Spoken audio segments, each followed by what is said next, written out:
All right, folks, I'm going to have your attention. It's 7:30. We're going to call the meeting to order.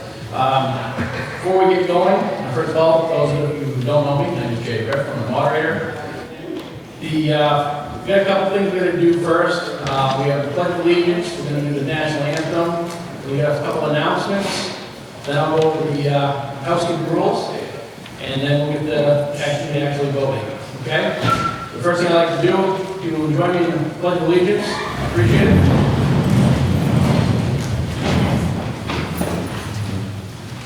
Pledge of Allegiance to the flag of the United States of America and to the republic for which it stands, one nation, under God, indivisible, with liberty and justice for all. Oh, say, can you see by the dawn's early light what so proudly we hailed at the twilight's last gleaming, whose broad stripes and bright stars through the perilous skies, o'er the ramparts we watched, were so gallantly streaming. And the rugged the bombs bursting in air gave proof through the night that our flag was still there. Oh, say does that star-spangled banner yet wave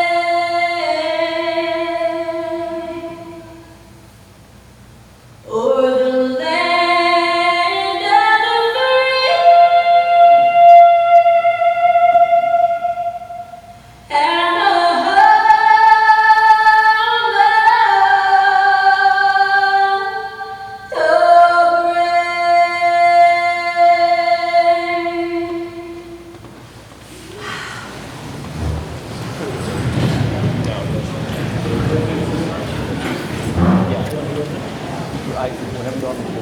Whatever works for you, Rick.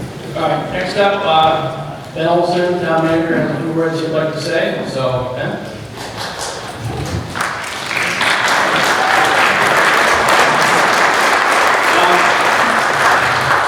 Yeah, I just have a few things to say, but first of all, I just want to make some acknowledgments. I would like, and I would like you all to do it. All of the staff of the town of Lancaster, please stand up. And if you don't, I'll point you out, so you might want to do it.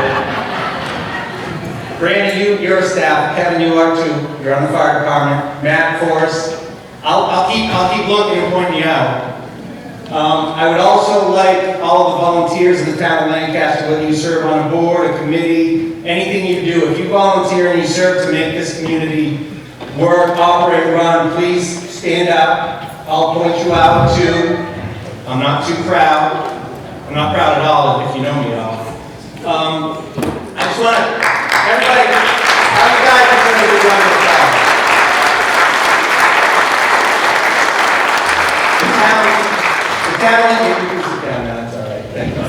The town of Lancaster is a wonderful community. I was born and raised here, lived here my whole life. There's no other place I'd want to live, and it's because of people like you.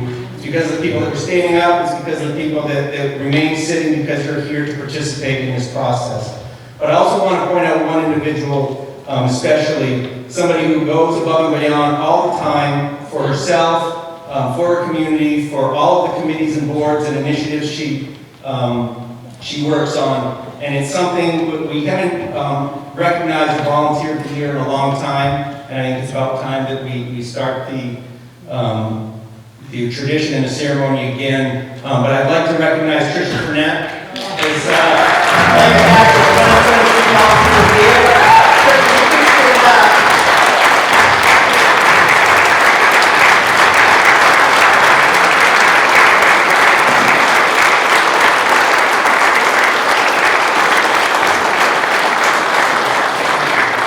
I take great joy and pleasure in doing this to Tricia. Not 75% because she deserves it, 25% because she hates it. But for those of you that don't know Tricia, her and her husband run a very successful business. They volunteer for Special Olympics. They run many programs to support that. Tricia's on our zoning board. She's on our budget committee. For those of you that really appreciate the flower boxes and the benches and everything up and down Main Street, Tricia is a large part of that process, and she's continuing doing it, even with support of a few, and she would accept more help, but she deserves it almost every year, and I'm really proud to be able to present it to her this year. And I call her down and I hand her something, but I know she'll either hit me or with what I would give her, which she'll get at a later time, or she'll hit me with her bare hands. So she can stay up there, but thank you very much, Tricia.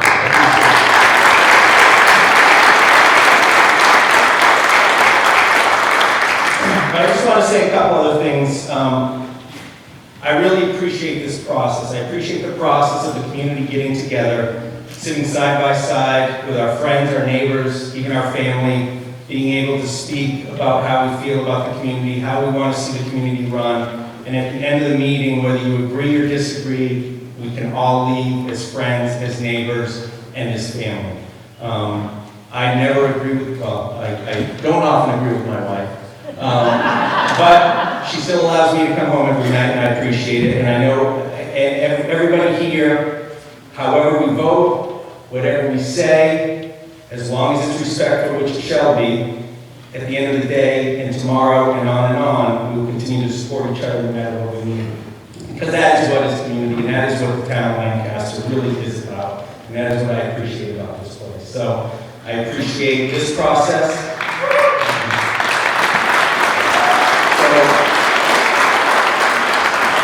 The face-to-face engagement, the positive interaction with your agreeing and disagreeing, leaving it off of your social media, jumping out from behind your keyboards and having honest and truthful discussions with each other. That is what we need to continue to do in this town, in this community, in this world, in order for us to see a better place. So I appreciate that. I appreciate this process, and I look forward to seeing the fruits of our labor at the end of this meeting. So, we appreciate you, Ray.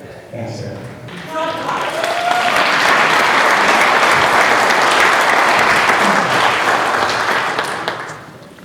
That kind of leads to the next part of the evening. I do want to recognize and thank Ben Olson for being with the town as long as he has.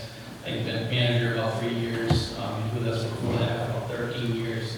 And during that time, the town has been run exceptionally well. And the way you know that is there's been very few complaints. There were no sellouts, there's no rumors on the street. And it was all, most of the time, it was very, very quiet. So it's a testament to how well Ben's been a part of the management team as the manager of this town. And it's been a privilege to be able to work with Ben. I've really known Ben my entire life. He's a couple years older than me. I was born, lived right across the street from him as a kid. And so we go way back when he was a much skinnier kid with longer hair. But it has been a privilege to be part of this process. And listening to Ben as he just talked about this town and how he likes it, you can understand why things have gone so well for so long. And it will be a great loss to this town. When Ben is on the end of the month, but I wish him the best in his new endeavor. And Ben, I'd like to say thank you on behalf of myself and the town.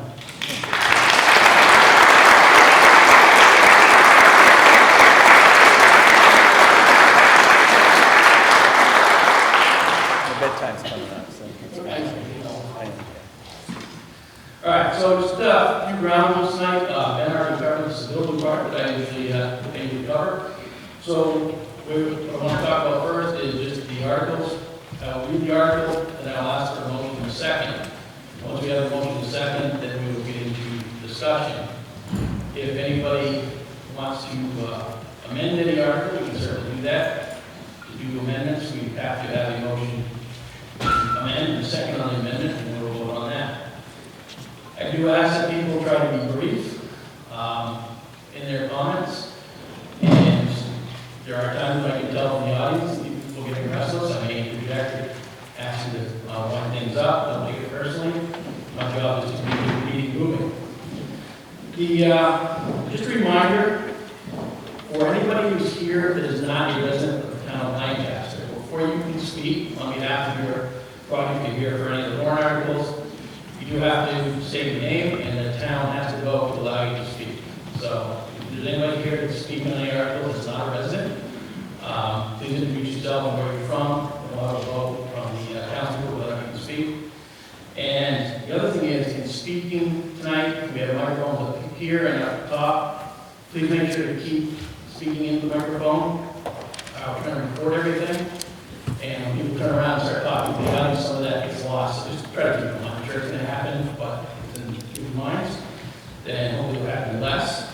So, with that, let's get started. We're going to start with Article 7, which is the operating budgets. Articles 1 through 6 are already voted on by ballot today. So Article 7 is the operating budget. See if the town vote to raise and appropriate the sum of $8,533,911, which represents the operating budget. Said sum does not include any other warrant articles. Do I have a motion? Mr. Moderator, I move that. Article 7. Second? Second. Okay. Jane, do you have any comments on that? So this is the 2024 operating budget for town of Lancaster. It's up 6% from last year.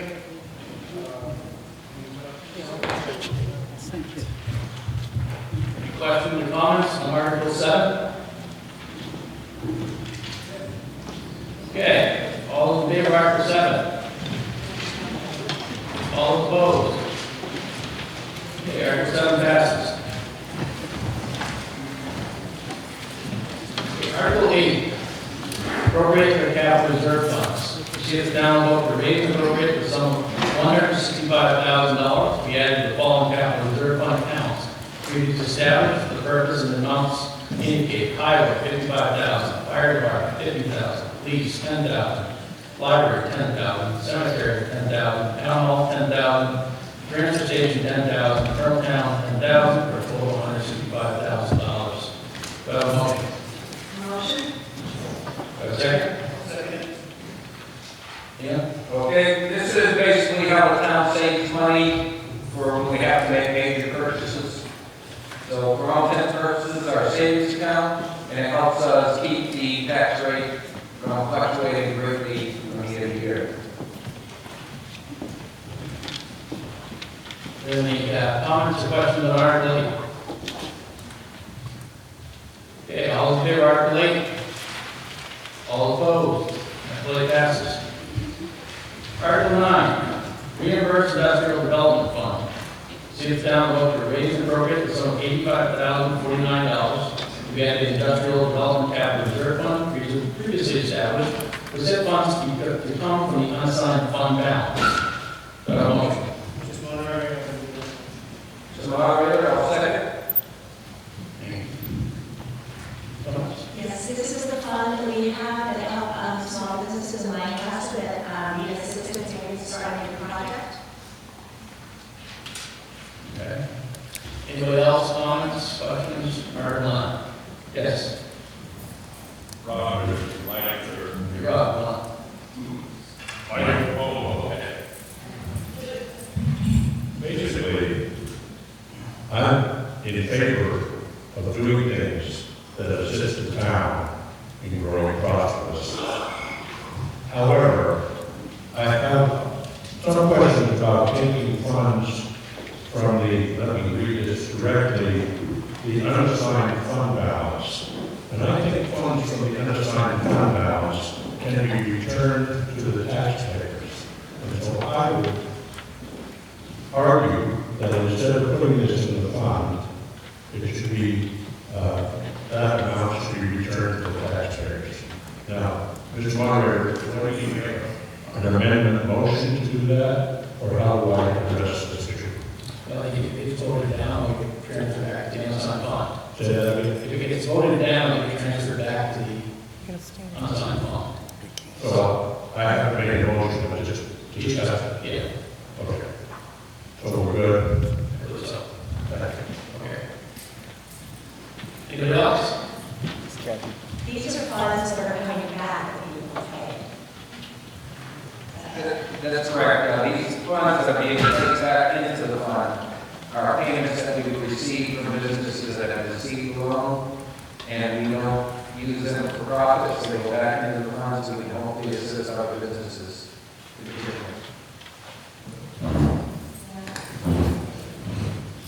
Eric has a resident also with off employment. Support this one comes in very handy for our local businesses when we need it. And I think there's going to be some opportunities and so on, sort of. So I encourage you to support this one for our local businesses. Ralph? Again, I'm Rob Christopher from Lancaster. I want everyone to keep in mind that many of these motions and articles favor commercial development in the town. But I would like to comment that the town is funded almost 75% by taxes levied on residential taxpayers. So I know it's a good idea to be nice to the commercial people, but they only pay 20 to 25% of the town's fees, which is why I'm arguing to return the money to us. I think that's only fair. I think if you look through here, you will see quite a few handouts to the businesses, and that's all very important, but businesses' profits go to the business owners. There isn't really a revenue stream from businesses that actually goes back to the town.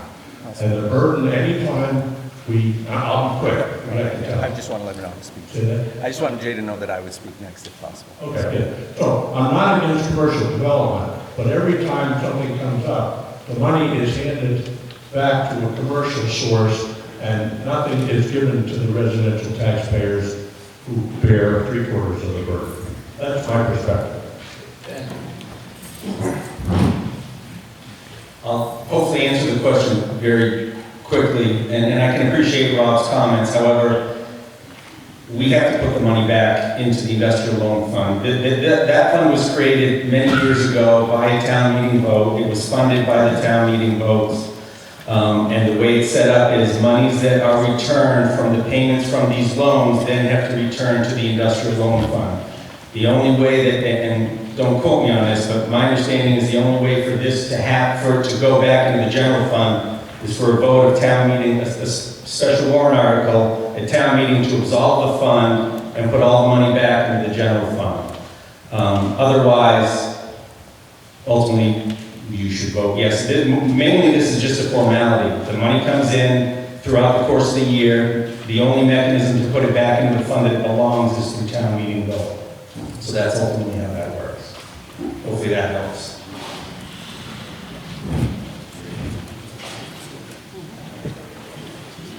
No. Yeah. Maybe original. All right, so any more discussion on Article 9? Okay, all in favor of Article 9? All opposed? Article 9 passes. Article 10, purchase new ambulance. See if the town will vote to raise and appropriate the sum of $300,000 for the purpose of purchasing a new ambulance for the fire/EMS department, with said funds to come from the unassigned fund balance. Do I have a motion? Mr. Moderator, I move Article 10. I second. Okay, explanation? This is an ambulance that is in rotation to be replaced. Any question?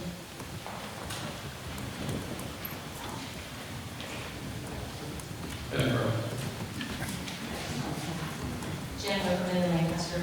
So if I understand the town report, we have 4 ambulances now. And it looks like they're 2017 Ford E350,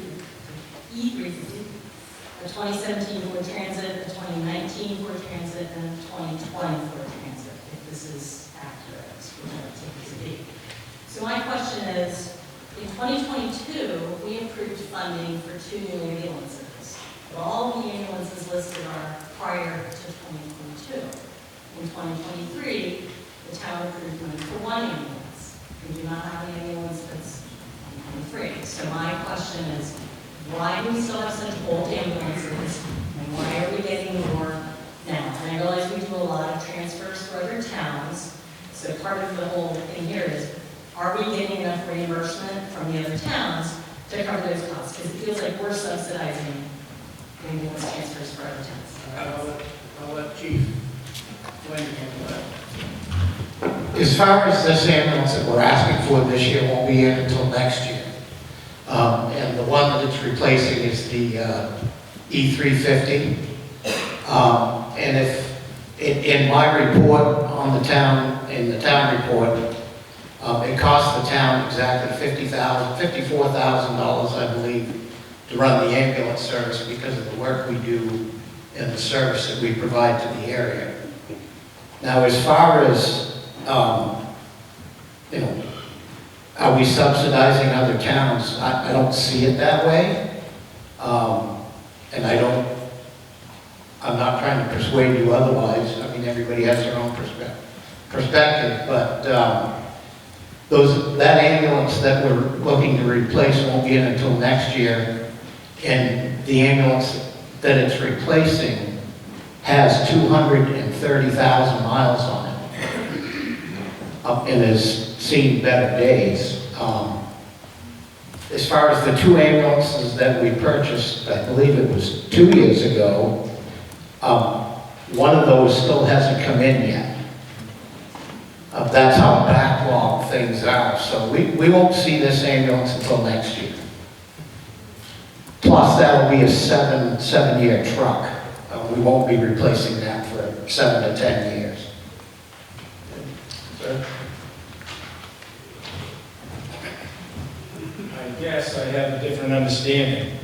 We approved $300,000 last year for a new ambulance.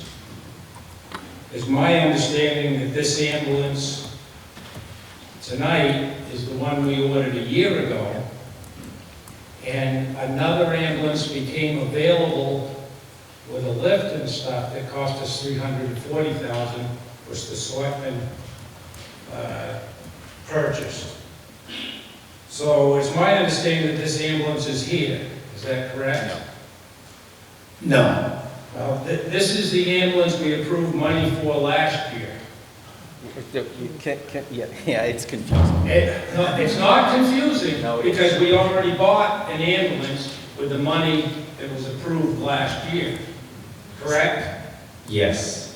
Okay, so a lot of this, and it's going to sound like an excuse, so excuse me, but a lot of this is caused by the fact that you order something, especially a specialty vehicle, you order something now, you might have to wait a year or two.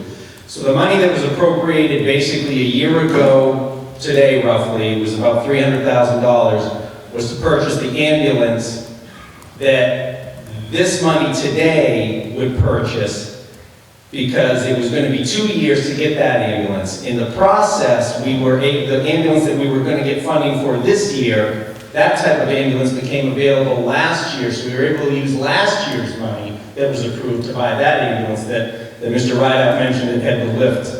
So I don't think that cleared things up any better, but that just goes to show you how confusing it is. So both of those trucks are basically our 911 trucks, correct, Chief? That's correct. So one's the primary, one's a backup. And the reason, again, for the flip-flop is just because of the delay in from ordering to delivery. And we just got lucky last year that this other ambulance, box truck 911 ambulance we got last year became available. Otherwise, we'd be 2 years out from getting any of them. And I know that probably didn't help. I probably should have sat down and shut up, but anyways, that's... Well, like I said, in 2 years, it's $640,000. It's over $2 a thousand on your tax bill. So that needs to be taken into consideration. I know they need to be replaced and stuff, But like I said, we bought a new one last year, and I think it's time to put the brakes on a little bit here. We bought $750,000 worth of material, new vehicles for the highway department in the last 2 or 3 years. So that all needs to be taken into consideration when you vote on this. Like the budget said, the $8 million plus budget was without any warrant articles, and I'll sit down. Okay? I believe that isn't that ambulance purchased with surplus fund balance? Yes.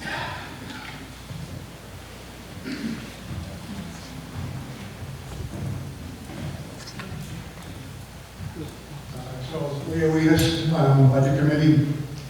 So if you look at the EMS budget as a whole, and then you look at the revenues, it's pretty much a wash.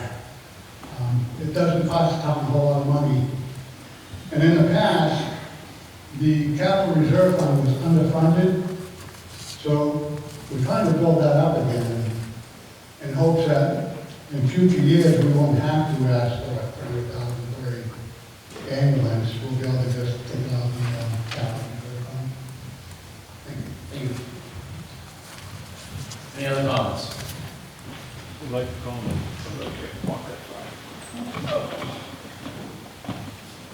Here comes trouble.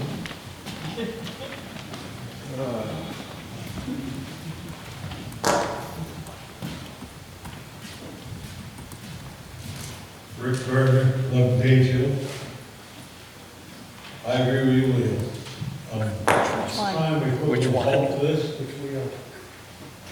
Not you. The other one.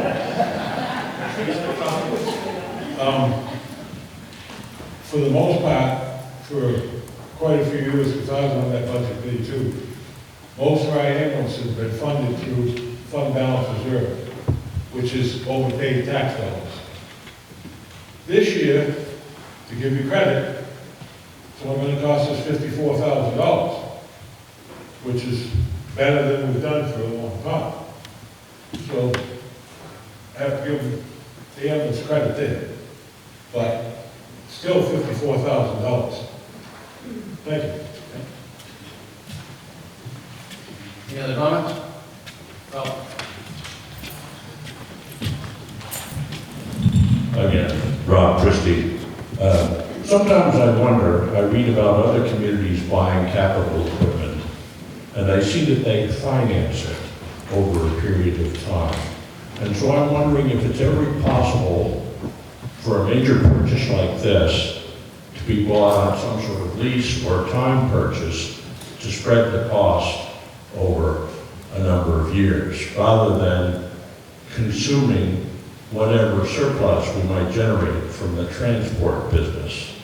Now, Lancaster is very fortunate that we have a robust patient transport business, but it's good that it puts black ink on the ledger from time to time.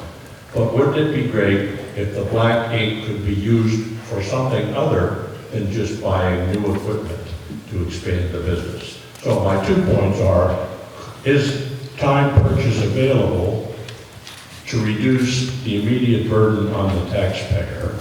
And the second thing is, wouldn't it be nice if some of this profit was used to lower the tax burden in general, rather than just buying new equipment? Thank you.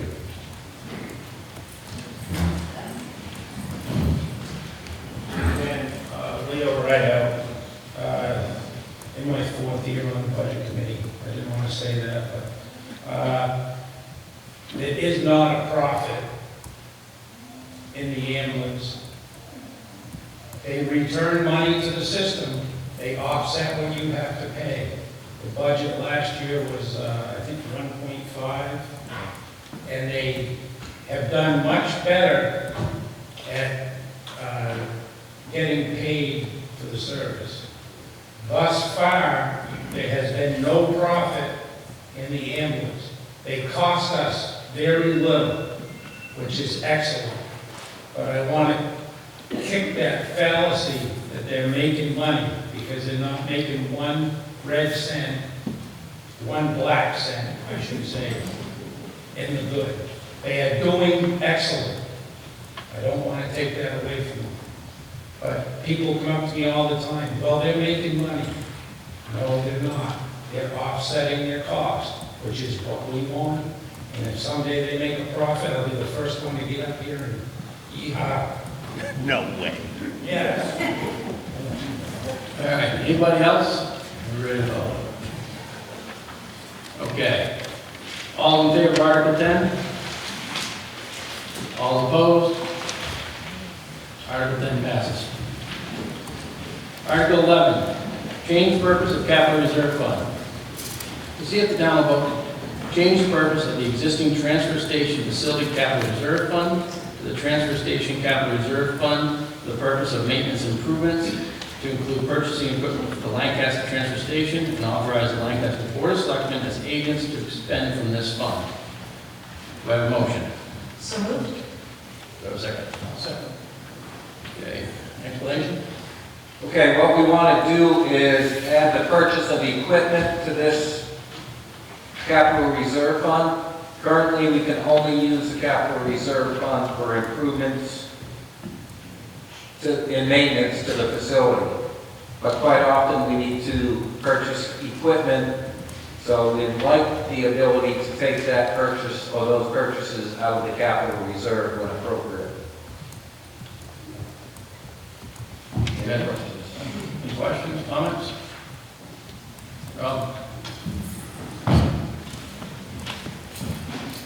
Just Rob Christie, just for a point of clarification, it also says authorize the Lancaster Board of Selectmen as agents to expend from this fund.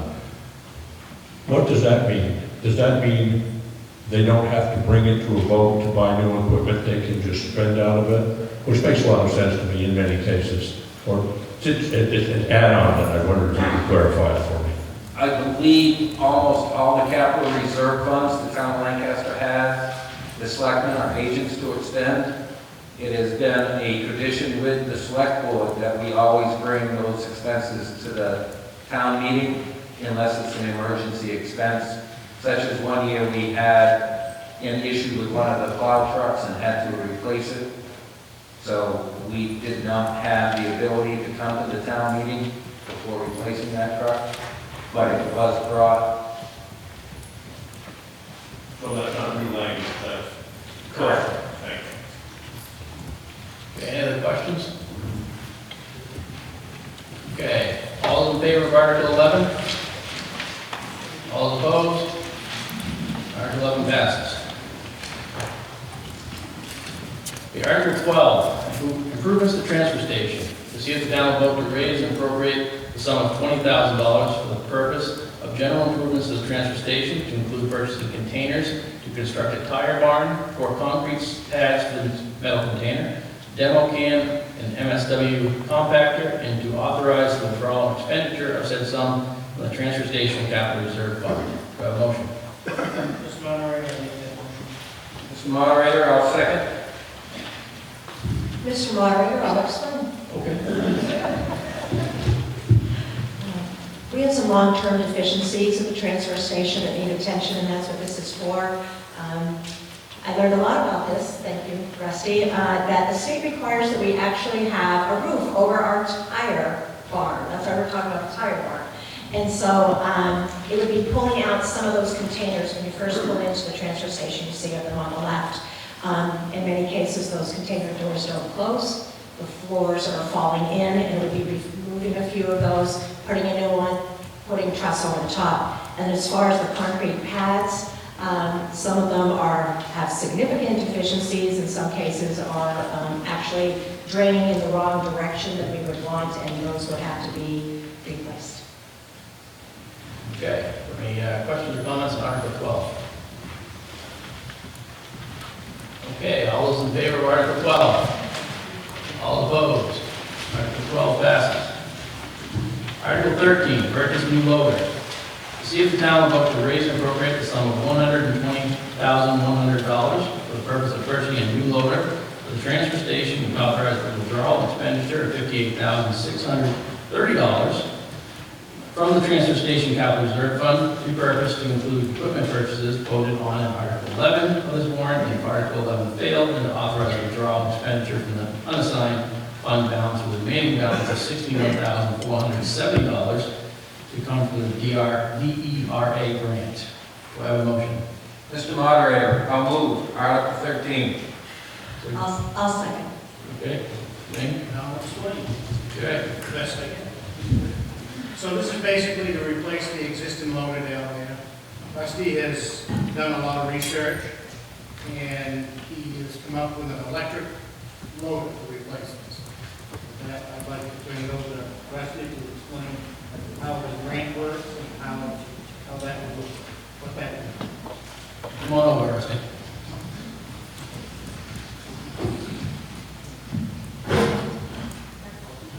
So, anybody that's been down at the transfer station knows that our equipment down there, especially our current loader, is aging. It's about 20 years old. We put about $5,000 in it this year in repairs, and we're looking at some repair money, fairly significant repair money again this year. So, Rob and I got to work trying to figure out what was the best solution for us to replace what we had and try to save as much money as we could at the same time. The DERA grant is something that's put on, funded each year, and it's basically put out there to bring in, I guess, electric equipment and newer, cleaner diesel equipment. So since we have solar power down there, we looked at possibly getting into electric. We went down and visited with the engineer from Germany for Volvo for a day down in Hanover. We both went down to several municipalities that went down. They had a pretty good presentation, and when we went out back, they had the equipment there. So everybody got in and had a chance to run it. When we got back to town, they were nice enough to bring a loader up for us for 2 weeks at the transfer station. We wanted to make sure that it would meet our needs and that it would fulfill all the requirements for the grant. So I've had people ask, why don't you replace it with diesel equipment? We can do that, but it costs about twice as much to replace it with diesel equipment, and we're still stuck with maintenance and fuel costs. So the electric for us, the situation we're in with having a fuel supply there, we have solar panels, and basically our fuel costs would be zero. You also don't have any maintenance, and like I said, for the 2 weeks we had, it did very well. A lot of people came down and operated.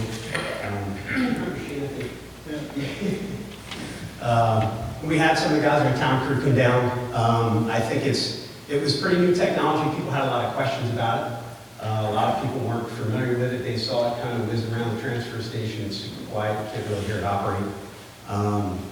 People's first questions were, how new is it? How do the batteries hold up? I mean, all the typical kind of electrical questions that you have. This is the second generation for Volvo. This has been out for about 13 years in Europe. They've got a great track record. The engineers shared all kinds of data with us. We were pretty happy with what we saw. And after we got them using it, for us it was worth going after the grant. So that's kind of what I know. Any questions or? So there's a process to that. One of the things that DERA requires that you do is obviously with electrical equipment replacement, where they're giving you 45% funds for your project. They want to make sure that they're taking some type of older diesel equipment out of service. So we looked at what we had. We have a large, probably 20-plus-year-old Volvo loader now that we would trade in. And Volvo here in town, Jennifer Fay Ross, gave us a pretty good trade-in value for that. The equipment that they would require us to get rid of, I think we're looking at sacrificing an older 10-wheel dump truck. Six-wheel? It's not 10, it's not 10, Brown, right? That I think, is it, yeah, I think it's actually in the water department right now, right? Is that you? It's the old man. We don't really use it that much, but it's still operational. But value-wise, it's the best thing for us to trade in. So how much would that be, and how much would that knock off the value of what you're asking? 20 grand. So I can give everybody kind of rough numbers here that I had. Trade is 20,000. So the original MSRP price of an electric loader is $226,740. Government pricing brings it down to $136,600 because we're a municipality. That's all those price to us. The Deere grant funding would be 61,470. So once we trade in our loader, it brings it down to 55,130, and then we would want to buy the extended warranty, which is $3,500. It's a 6-year, 5,000-hour warranty. So, but I look at it, it's basically the price of a new Ford pickup. So. So, from my understanding of solar is that those solar panels you've got down there going to be sufficient? Yes. No, Yes. it will be. So- And what about replacement of the battery is really expensive on those? That's everybody's question. So when Volvo first designed these, and we spent a lot of time with the engineer, again, from Germany, down in Hanover, Volvo has a branch that they've dedicated just to basically taking batteries back out of the units once they're out of service. So he explained it that Volvo expects once the battery's down to 80% of its service life, you would want to take it out of service in the unit and put new batteries in. If we did that today, Volvo would take the batteries back at half cost. It would cost us $5,300 to replace the batteries. That's about a year and a half's time of diesel fuel consumption for us at the transfer station. So for me, battery replacement is not a cost issue long term. Their engineers estimated 10 years would be the service replacement life. In their general units that are operating in Europe now, they have not replaced a single set of battery units that are under 80% capacity. So their engineers probably estimated wrong, they figured 10 years, and some of those are now 13. You guys are great at probably fixing anything and everything that you have there, but this is sort of new equipment, so what are we looking at when the specific goes down, who's going to be able to fix it, or we have to take it, what, those types So of things. the dealer's ready. Russell, just gotta repeat the question, because not everybody can hear the question. Yeah, we can't hear the question. So she asked, since it's fairly new equipment, what happens if something goes wrong? Who's the dealer or where are they located? That kind of, okay. So Chadwick Bay Ross is the Volvo dealer in town. That's where we would purchase it from. And that's who lent us the unit that we used for 2 weeks. There was a lot of those questions from other municipalities. What can we expect for failures? And the engineer was pretty open about kind of giving us everything they had. He had a couple spreadsheets. And the thing about the electric loaders that's kind of strange is that there's no filters, there's no belts, there's no oil, there's no engine, there's none of the normal operating systems that we have in equipment. So for us, where we don't go off the property, first off, we had it for 2 weeks, we charged it one time, and it was down to 30% charge. In 2 weeks' time, that was including us driving it from the dealership all the way down and then back up. So Volvo doesn't ask you to charge it constantly. They say when you get down to a 25 or 30% charge, it's the most efficient way to charge the batteries. They ask you to plug it in and charge it. Comes with the charger. There's nothing specific that you have to do, and the charger maintains battery by itself. So we don't really have to know. It'll plug in a normal 110 outlet or 210 outlet. Nothing special. And as far as failures, to get back to your question, the spreadsheet is pretty silly. There wasn't a lot on it because they just haven't had a lot of failures and stuff. Is there anybody that you can call for references that are currently? We actually have the engineer's number, which I was shocked that he gave that to us. But he did, and we called Rob and I, my assistant who researches with me. We both called him and talked to him several times. Just weird things come up, people ask questions, and we'll say, hey, what about this? And he's pretty good about it. Spoke with a Vermont farmer too. Yep. Are you sure that the batteries are rated for our climate here? And also another question, does this need to be parked like in a heated storage facility overnight? Yeah, it doesn't. So the battery type is... Hold on, the question was whether the batteries are okay for our climate, whether it needs to stay in the heating garage. Did everybody get that? Okay. I'm a bad person. So again, a lot of people ask that because most of the municipalities in Hanover are all doing cold weather. He said you did not have to store inside. The battery degradation in cold weather self-discharge is 1%. They use a type of lithium-ion battery called A123, and it's specially built for cold weather. So all the battery packs are also individual. So when you lift the battery unit, where normally you have an engine, you have 6, kind of like an an antique Jeep gas can, is what they look like, the big red steel gas cans, and there's 6 of them.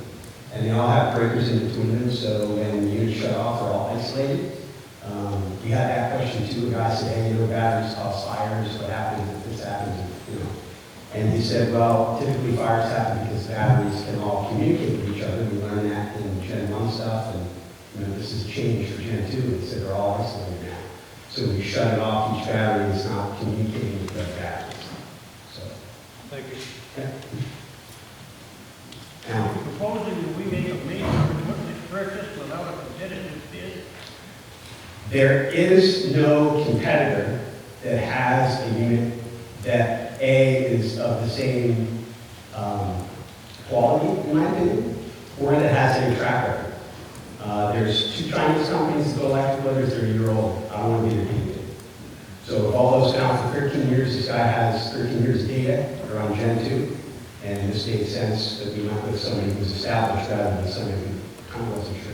I think it should tell a story for no other manufacturers, such as Caterpillar or Matco, that are So- engaging in this field. There's a reason for this. They don't dare to keep the water because they haven't done enough research. I think this is premature, and I don't think my town should experiment with something with an unapproved. We did certainly improve. So Alan's concern was that it's unproven technology and maybe we should have other bids out from other companies, right? As we looked at this, companies like Caterpillar, Takaguchi, and 2 other companies, different names, have all been kind of trying to get to this point. Volvo is poised to put out a larger unit because there's a demand for it, especially in Europe. Europe's going to 80% electric for heavy equipment. Most of the municipalities all on these types of units. This was kind of like their second big launch here in the US, but the Volvo stuff's been out here for probably 5 or 6 years anyway, like I said, 13 years later. So for me, and I have a manufacturing background in this kind of stuff, I think I did it pretty well, and I'm pretty comfortable with what we found out. So, but as far as the competitors, I'm not comfortable going with somebody that doesn't have a track record. Other brothers of yours, other Volvo dealers. Oh, sure, there's all over it. You know, they buy a Ford truck, type of different Ford. Yeah. Right. Have you not back? What kind of eliminated that was we get government pricing. So it's not like we go to the dealership and try to quote them, but the price we got was directly from Volvo themselves, not from the dealership. I have to agree, going with someone that's already established and got a track record. Yeah, you have some data to go by, and you can ask some questions, and you kind of know what's there. So, yeah. Sure. If I heard you correctly, I think you said that there was a dump truck that the highway group is using that's going to be traded in? Yes. Okay.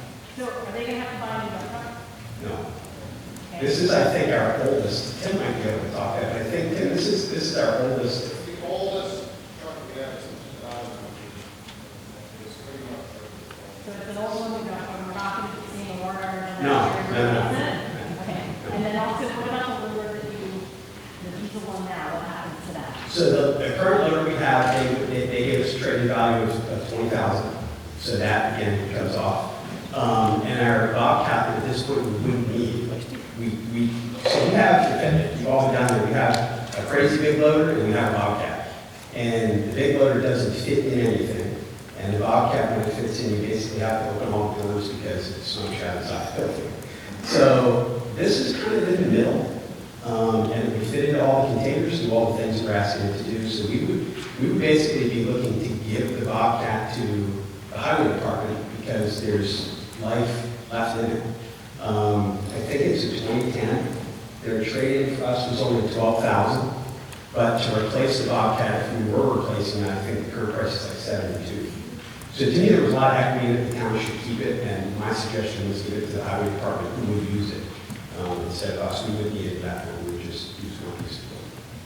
Yeah. I just don't know how comfortable I feel about voting for something like that. When the market is written down with the trade-in value of the $20,000. Oh, yeah, we have it. Because I'm not written in the article. Basically, I don't know how that would be. yeah, how would that work? It's- That's what it- I'm asking.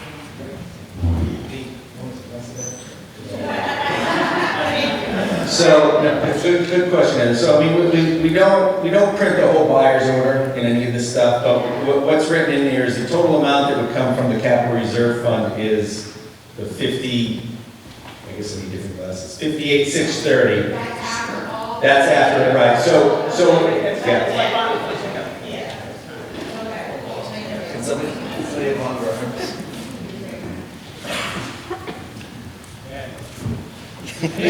Questions right now? Up top.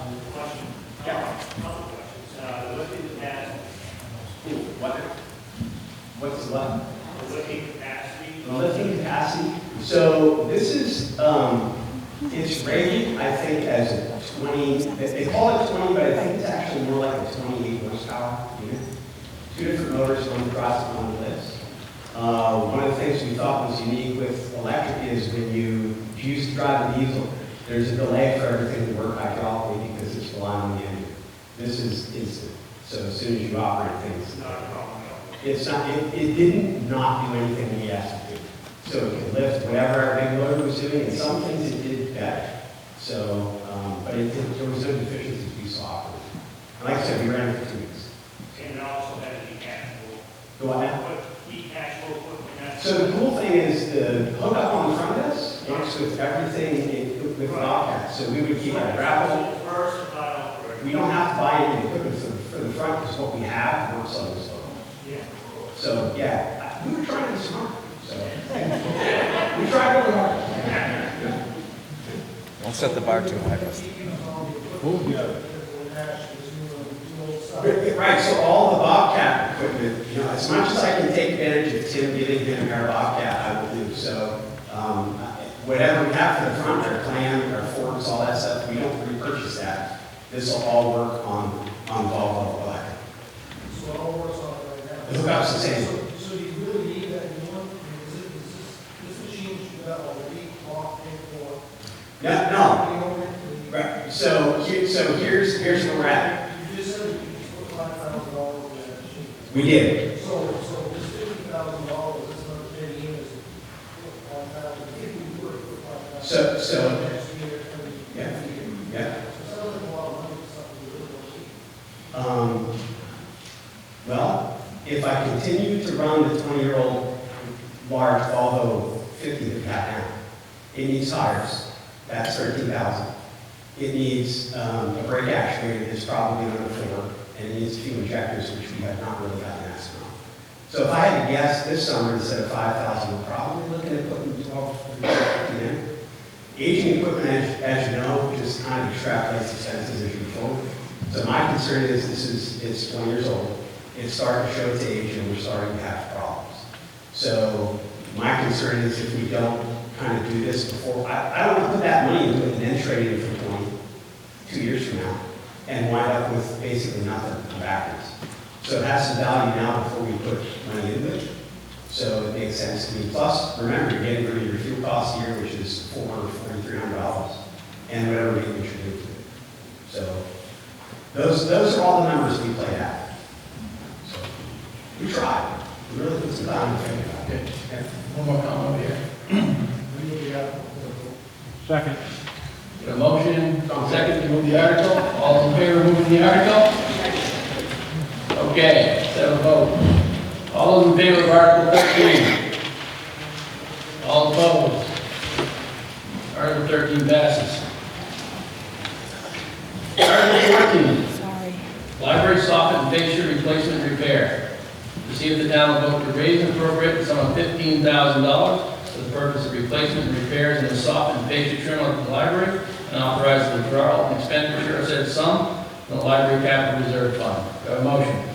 Yes, I moved. Okay, then this will go towards, obviously, like it says, to repair and replace some of the fascia and soffit on the library.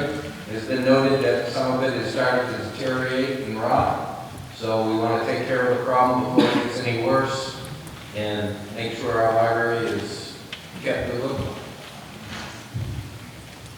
Any comments on Article 14?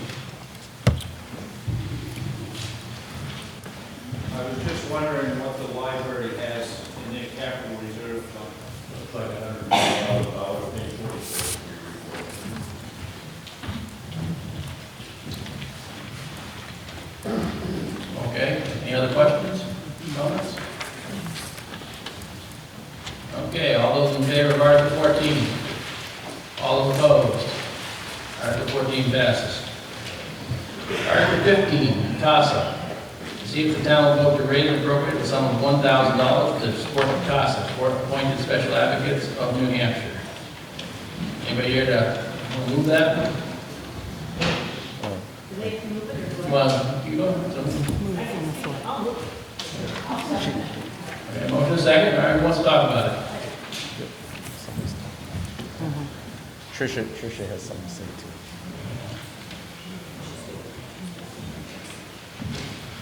Good evening, Chris Van Bergen. I'm the Director of Public Health for the North Country, and in that capacity, I sit on the North Country Advisory Council for CASA.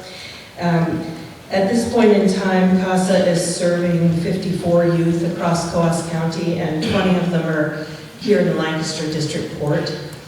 We've had to turn down a third of the referrals to CASA this year because we don't have enough volunteers to actually step in as guardians ad litem for these children. The role of a CASA volunteer is to serve as the child's voice when a family is engaged in court action through DCYF. So the parents have their legal representation and DCYF has their legal representation, and the CASA guardian ad litem is responsible for understanding the situation of the child and making recommendations in the best interests of the child, not the parents or the state, but the child. When there's not a CASA gal available to represent these kids, some other commercially paid guardian ad litem is put in play, and you're required by statute to see the child once per year for the life of the case. Our CASA volunteers see their children at least once a month. They spend an intense amount of time really understanding what the life is like for those kids. They visit them in their homes. They see what their living situations are like. They have conversations with their parents, their grandparents, any other caregivers that might be involved. And as a result, our judiciary here in New Hampshire highly values the reports provided by CASA guardians ad litem because they are the most detailed reports they get. And it allows our judges to move forward with decisions that really they feel confident in and really feel like they're making the best decisions in the interests of children. So the request before the town of Lancaster this evening is for some modest funding that will allow us to continue to recruit more volunteers and make sure they are well trained and well supported so that they can do that work on behalf of the kids, in particular for Coos County, but especially for the kids who are here from the town of Lancaster. Tricia, you want to say something? So my name is Tricia Finette, and I live at 96 Page Hill Road. I have served on the budget committee for 5 years. Every year, the budget process gets harder and harder to break down to keep everything cost-effective for our taxpayers. This year, all the members agreed to meet extra days and try to lower the budget. We made some hard decisions that could cause our departments to be underfunded. The budget committee agreed to what we call the nickel and dime option. We lowered our budget by $78,008 from the original budget presented. Our town is in need of some major infrastructure work. There is going to come a time when the nickel and dime option is no longer going to be possible. We cannot keep putting stuff aside and asking our department heads to place a Band-Aid on the problems we face, because at some point, something catastrophic is going to happen and cost more money than we can all afford. Tonight, before we all vote, please remember that the budget committee lowered the original budget by $78,008. Tonight, we are asked to vote on warrant articles from outside organizations in the sum of $57,019. Through the years, we have seen a lot of the warrant articles increase in amount significantly. Please keep in mind, if we add all of these warrant articles into our budget, what the budget committee worked so hard to save, we have no longer saved at all. I ask you tonight to please think about how you vote. I love this town and the people in it. There may be some of us that can afford a few extra bucks, but there are a lot more people out there in this town that cannot. Please consider everyone when you place your vote. Thank you. Okay. Anybody else? Comments, questions?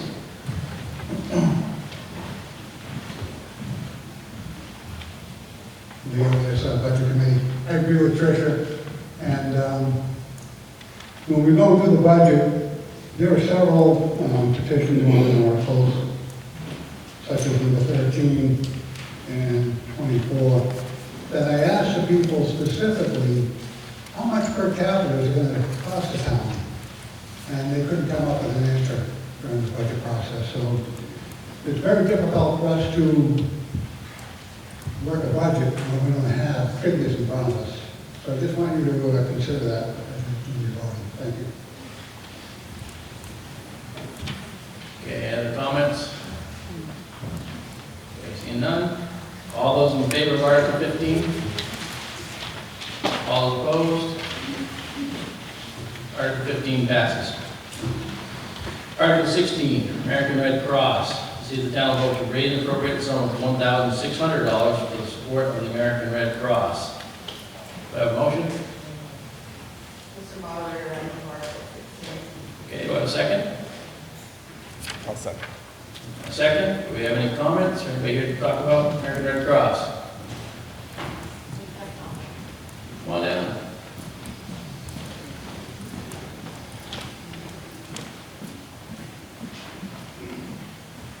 Erica Canales, President. As a nonprofit as well, I understand coming to a town and asking for money, but I think some of these organizations, as in mine, we go to the county and ask for funding. We don't start at the town with the town people. I think with a lot of these organizations, I think we know who they are, or they can use this opportunity to share who they are, but I don't think it should be put on burden as a single taxpayer. Anybody else? So there's nobody here from the American Red Cross? Does not appear so. Hey, we run into this last year, and I got up here and spoke about it last year. Took some heat for it. I'll take it again this year. You don't show up to explain your situation, it makes it darn hard for us to think that you deserve to have our money. This town has been very generous over the years with these organizations, and for them to snub us, oh well, they're just going to do it. We don't have to. It's pretty small potatoes compared to a $300,000 ambulance, but where is the courtesy? Anybody else? Yeah. I have to agree with you. If you want to ask the town to support you and give you money, then you darn well better have somebody here to represent you and explain. If not, we really don't have to give them anything. Okay. Anybody else? Ready to vote? Okay, all in favor of Article 16? All opposed? Okay, Article 16 fails. Article 17, Tri-County Community Action Program. See the town vote to raise and appropriate the sum of $8,045 for the support of the Tri-County Community Action Programs to include fuel and electrical assistance, weatherization, transportation, homeless intervention and prevention, guardianship, RCP, and workforce programs. Do I have a motion? Have a second? Okay, anybody want to discuss or here to talk about it? Eric.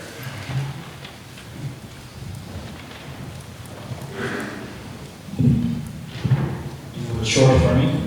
Good evening, everyone. I'm Eric Becker, and the Housing Disability Director for Tri-County CAP, primarily based out of the Tyler Lane House here in Lancaster.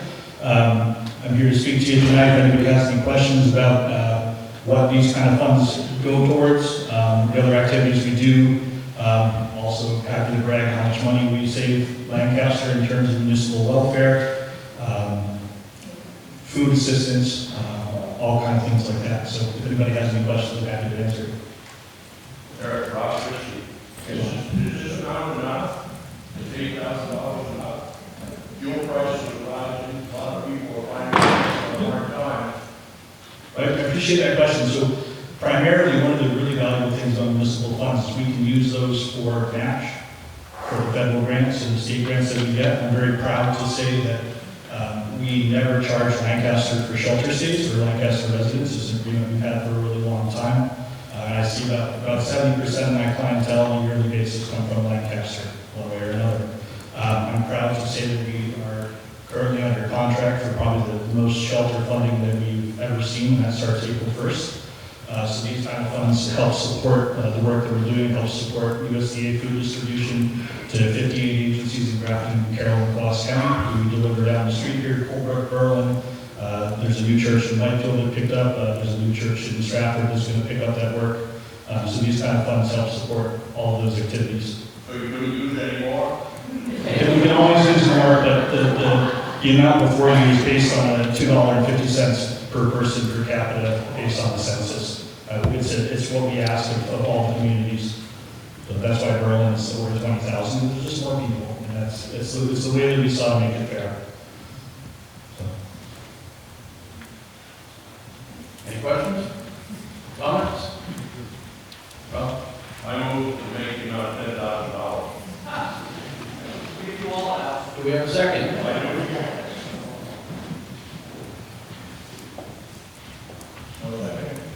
No second. Do we have a second upstairs? Okay, we have a motion and a second. So what we're voting on now is a motion to increase the amount from $8,045 to $10,000. Any discussion on that motion? Yeah, where's the extra 2,000 Come from taxpayers. So that's like 1,000% on a tax bill.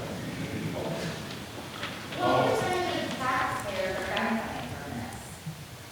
Fuel systems, electrical systems, all that stuff. How, the taxpayers are getting billed for people that are moving to this now? No, I think Eric is really great work.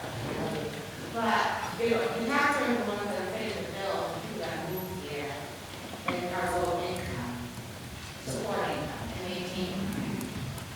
So I just wanted to know, Eric, the percentage of taxpayers that you help from Lancaster on a yearly basis that are taxpayers, not 70% that are not.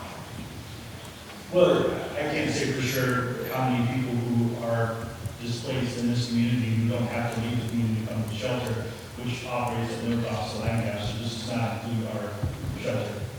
And our shelters are fee for service, so we do not charge Lancaster. If I did, that would be significant. If folks didn't have the food pantries to access, that would be another cost that then would have to take out the township. No, I understand that, but I'm listing things that are actually no cost. Fuel assistance is part of it, for like the elderly and all that, right? Correct. Elderly that home there. Right. Or live in a trailer. Or maybe we displaced from the apartment, we could help them stay in that through our housing stability loans. But they're not taxpayers. The people that own apartments are taxpayers. Hold on, Rob. The taxpayers, citizen and rent. Okay, hold on, get a little off track here, one time. Okay. The microphone. You're up there. Sorry. Thank you. Okay. Rob, you have a question? Comment? Drop the microphone. Rob Christie from Lancaster. I'm going to testify. I pay over $6,000 a year in property taxes. I recently have contracted a catastrophic illness which wiped out my entire savings. So I received fuel assistance from Tri-County Cap last year. So I am a taxpayer. I'm an elderly person who doesn't have income anymore, and I've benefited from this program. And I hope that other people do, and it's a darn good thing that this happens. It's easy to say homeless people are moving in from somewhere else and sucking up our money. I don't think, I apologize, I'm not saying you're saying that, but we hear that quite often. So Harry doesn't want me to talk anymore, so I will just say, here I am. Okay, any more comments on the amendment to increase it to $10,000? Okay, what we're voting on is whether or not to amend it up to $10,000. All those in favor of the amendment? All those opposed to the amendment? The amendment fails. Okay, now we're back to the original article at $8,045. Any more comments at that amount? Okay, all in favor of Article 17? All opposed? Article 17 passes.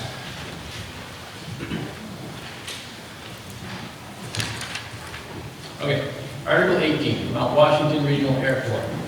To see if the town will vote to raise and appropriate the sum of $1,708 for the town share of the operating budget for the Mount Washington Regional Airport for the current fiscal year. Do I have a motion? I so move. Do I have a second? Okay. Anybody here to talk about the airport? You probably don't know who I am by now, but I'm Rob Christie, and I'm the Lancaster representative on the White Mountain Regional Airport Commission. The commission has an arrangement with 5 to 7 towns, and it's been established for over 25 years. And the way the amount comes up is I think it's 53 cents per census person in town. That's how you get to the $1,800. The airport budget actually represents more like $400,000 or $500,000. 90% of it comes from the FAA, 5% of it comes from the State Department of Transportation. The balance of what's left comes from the town of Whitefield that owns the property. And this is a very small contribution that we have made every year because we are part of the contract with the airport. So that's where the amount comes from. And that's what I have to say about it. I say that I observe the contracts being administered, I observe the negotiations, and I can tell you that the commission is cheap as can be. So we're doing our best to spend your money righteously. I have a question. What is our benefit? What's the town's benefit? Okay. Well, first of all, it's the only operating airport in the area. There's one in Milan, and there's some grass strips around here. But in times of emergency, there's a tarmac there where aircraft can land and bring assistance. The second thing is that there are 3 major hotels that get a lot of traffic. Believe it or not, there are people who fly their private jet into the Whitefield Airport. They pay fees to the airport to cover part of these costs, and they also spend a lot of money at the hotels. They spend it at the restaurants and other commercial endeavors. So I had the same question, thinking, why are we paying money for some person to keep their airplane there? I don't have an airplane. Well, the answer is the same. There's the economic flow that happens from commerce that's attracted by the airport, number one. And number two, if you ever had to replace that thing, it would cost millions and millions of dollars. And so the small amount that we pay to maintain something is a good bargain. That's my argument, and that's why I bothered to serve there. Hold on. Redmond? Does the airport have kerosene tanks for jet fuel? They do not have jet fuel at this time. We have aircraft grade gasoline, and that's one of our expenses, is to maintain the fuel system, because there are a lot of environmental regulations. And it's also where most of our money for our operating budget comes from, is for fuel sales. So we do not have Jet A. Generally, I mentioned the jets. What they do is they will fuel at an airport in Maine, and you can bet that a pilot really likes to keep his eye on the gas gauge. So they fuel up before they fly to Whitefield. Okay. Question back there? Yeah. Do those hotels you comment about contribute to this money too? You know, they don't make a direct contribution. Why? That's a good question. One of the hotels is the Mountain View Grand Hotel, and they make an indirect contribution in that they pay pretty stiff taxes to the town of Whitefield. And a lot of the budget for the airport comes specifically from the town of Whitefield. So there's an indirect flow. You could ask the same question about Mount Washington Bretton Woods Hotel, and they are not sending a check. But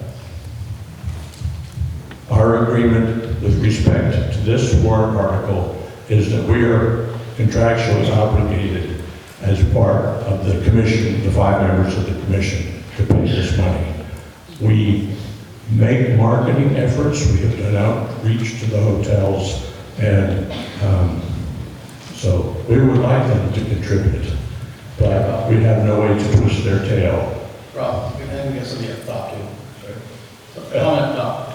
Sam Mann, Black Golden Park. There are a lot of great causes on this warrant article list, but if we're looking for places to cut, this seems like one. We could raise the fees on people using the airport to offset the cost. And I think this would be one place that we could not subsidize. Sam, I didn't hear very well. You said you're suggesting that we could cut on this article? Okay. I will remind you that we're contractually obligated to pay this. There's a contract with the town that the town has signed. So I guess you cannot fund it, but whatever. Dan? Well, if we don't pay our portion for, I think, 4 years, and correct me if I'm wrong, Ben, then we're automatically out of the contract. Is that correct? There's a 3 or 4 year.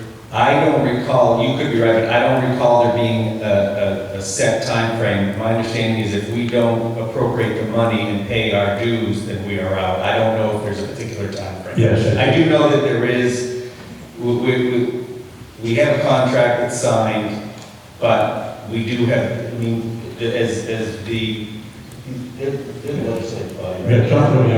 Yeah. As a legislative body, you guys have the right, an opportunity to vote it down, and therefore that we wouldn't pay it, and then that could put us in jeopardy of no longer being part of the airport association. So take that for what it is. And I will mention that probably $300,000 or $400,000 worth of work is done at that airport by contractors, some of whom are local. So some of the funds that come from the FAA and the Department of Transportation do flow into the local economy. Justin Kennison, Cemetery Street here in town. What is the population at this town that has got planes that utilize the airport? Question 1. And question 2 is, if we don't support this warrant article, what is the repercussions if we're not part of this club, if you will? Well, I'll answer that as best as I can. I had the same question when I went on to the commission to represent Lancaster. I wanted to know, was this just a rich man's or rich person's one-man toy in which we were subsidizing people who got to keep private planes? So I looked up the FAA registration of where the plane's owners are registered or domiciled. So there are more or less 32 to 36 aircraft that are based at the airport. The way that works is the town of Whitefield owns the land under the hangars. And then, so they collect taxes from the hangar owners and they tax them on their buildings. So there's some direct tax revenue that goes to Whitefield. Am I getting off the topic? Yeah, you are. My question was... 9. Correct. 9 out of 32, I think. That our residents fly, that use that airport. Well, I can tell you what I think is the number of aircraft, but I know that at least one of the aircraft is owned by a partnership of 4 people who live in this town. So that would be 4 residents for 1 aircraft. It's hard to determine what the is. So I look at it as it's an existing resource that is contributory to the health and safety of the region and our town in the case of an emergency. And secondly, it would be hugely expensive to replace. So it makes sense to spend the $1,800. So ask me the second question again. I've forgotten. You want to know first of all how many planes are actually Lancaster planes? Okay. So the point is there are other users, but we do the best we can. And I'm skinflint and cynical, so I have the same questions you do. Okay, looks like we're ready to vote. Any other questions? Okay. All in favor of Article 18? All opposed? All right, hold on just a second.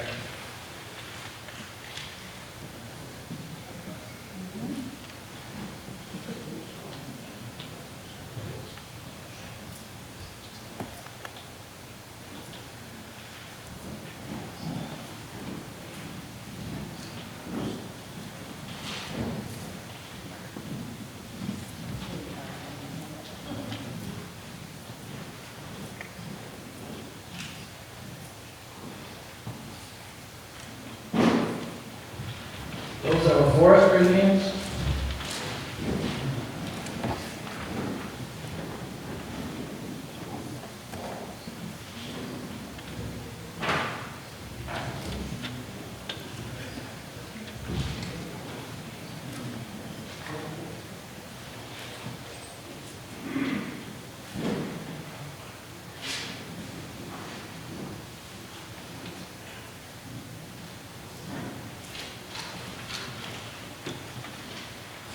Okay, Article 19 fails. 42 are for it, 63 were against it. Okay. Article 18, I'm sorry. Did I say 19? Article 18. Okay, Article 19. Northern Gateway Chamber of Commerce. To see if the town will vote to raise and appropriate the sum of $1,604 for the support of the Northern Gateway Regional Chamber of Commerce. Do I have a motion? Got a motion? Do I have a second? Second. Okay. Anybody here to talk about it?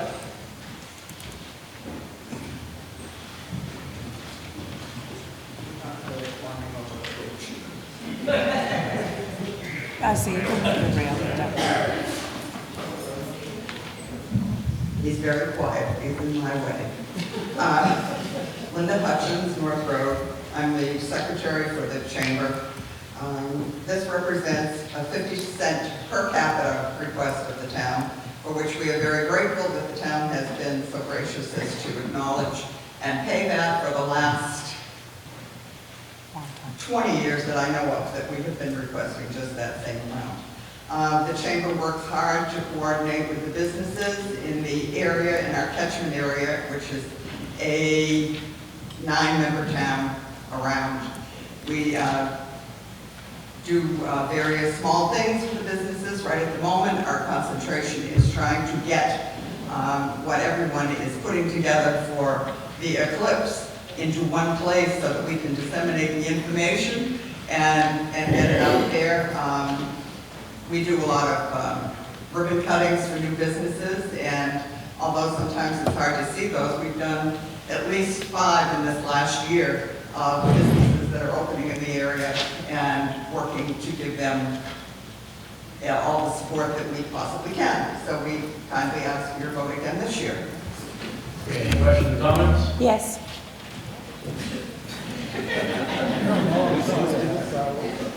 I'm pretty sure I can handle the notes on this. Just another added aspect that doesn't get mentioned much. Yes, we do a lot for the businesses, those members that do join, but a benefit directly to the town as a member. We've pushed out surveys for the planning and zoning and the housing stuff. We push out job opportunities. A lot of our stuff is shared, is also shared through the chamber. So not just the businesses are benefiting, but also the town directly in getting some of our information out also is a benefit. And that's an opportunity that we have made for the surrounding towns too.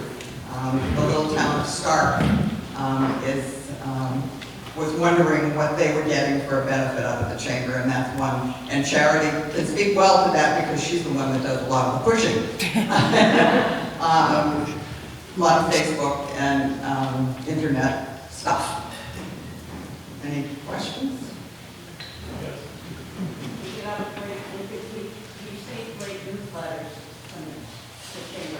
We have newsletters online. Yeah, which is nice. Yes. And anybody can give us information. We put it in the newsletter, and that helps with publicity with various things. Yeah? Don't the businesses I'm sorry, I can't hear. Don't the businesses pay dues to belong to that? So The question businesses is, do pay dues. The question was, the business pay dues? And I guess a follow-up question is, do the dues not cover the operating costs of the chamber? No, they don't. We run on a very, very tight budget and nobody gets paid. We're a volunteer operation. We do have one girl who is working minimally and doing a lot of the collecting of information and the internet work for us. Charity? I'm back. In essence, this is the dues for the town of Lancaster, so that we can get that information when job opportunities happen, when things are going on that we're performing, putting on, doing whatever, that can get out also to the community. So in essence, this is our dues. Any other? Thank you. Okay, all those in favor of Article 19? All opposed? Article 19 passes. Article 20, Northern Human Services, White Mountain Mental Health, HEAL. See if the town will vote to raise and appropriate the sum of $5,921 for the support of Northern Human Services and White Mountain Mental Health. Do I have a motion? Do I have a second? Got a second over there? Any questions, comments, anybody here to talk about it? Ma'am?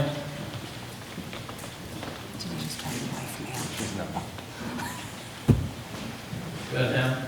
I am. My name is Jamie Rose Kelly. I respectfully request permission to speak. Okay, all in favor of speaking? All opposed? Go ahead. Thank you. I'm a licensed clinician with Northern Human Services and the director of acute services, providing emergency services, therapy. Northern provides case management, outreach to all the communities.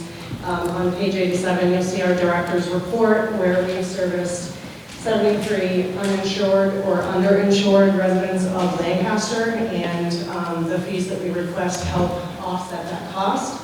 You can see that that cost a little bit over $36,000. About a third of that was emergency services costs, which get covered by your generosity. But more than hearing from us, I brought some of your residents to you. And so we're going to ask Wendy Fallback and Mason Stewart to Hi, Wendy Fallback. I'm the fourth generation of my family to raise my own family in Lancaster.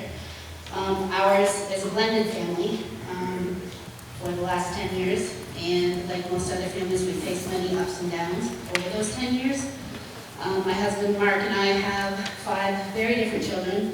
We deal on a daily basis with autism, severe brain injury, a son who's been deployed 5 times as a Navy CB, and last year the sudden death of one of our sons.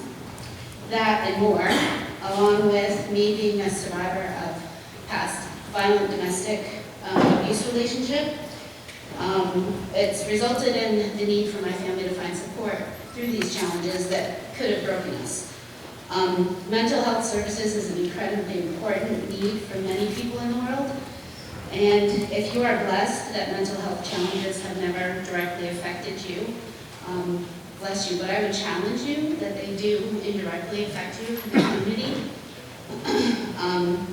Availability of services in that area needs a lot of attention. So my family has been blessed not just to find services, but amazing services through Northern Human Services.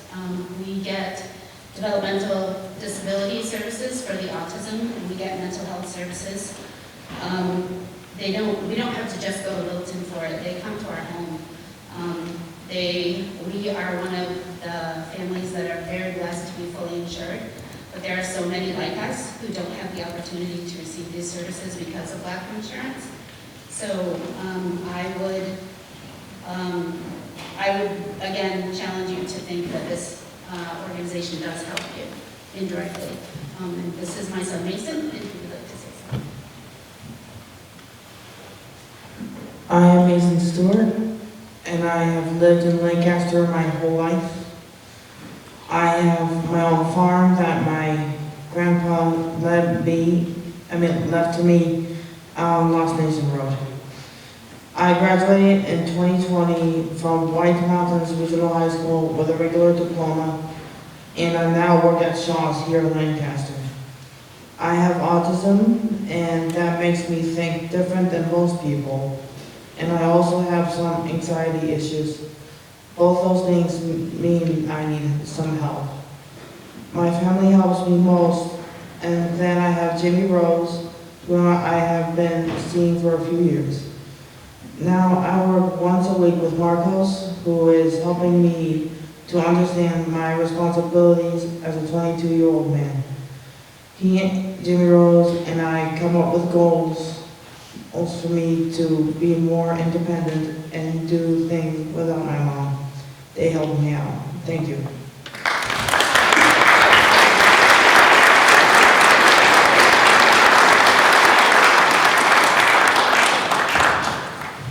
Okay, are there any questions or comments? Okay. All those in favor of Article 20? All opposed? Article 20 passes. Article 21, backpack program. See if the town will vote to raise and appropriate the sum of $1,150 to assist with the cost of North Country Weekend Backpack Program. Do I have a motion? A motion, do I have a second? Couple seconds. Anybody here to talk about it? She's coming down, don't worry. Linda Ogle, Burnside Street. The backpack program is in its 11th year of providing food for weekends for kids in need and for summer vacations. Last summer, we added a free lunch program Monday through Friday for the summer. We're hoping we can do that again this summer. We service 216 kids between Whitefield, Lancaster, Groveland, Stark, Stratford. 53 of those kids reside in Lancaster. Without the help of the towns, community support, and grants, we could not fulfill our needs to see that no kid goes to bed hungry. Questions? Any other comments or questions? That we work out of St. Paul's Episcopal Church. What was the question? Where we work out of Okay. St. Paul's Episcopal Church. Anybody else? Okay, all those in favor of Article 21? All opposed? Article 21 passes. Article 22, food pantry. See if the town will vote to raise and appropriate the sum of $4,000 for the support of the Lancaster food pantry. Do I have a motion? A second? All right. Anybody here to discuss Article 22? Come on down.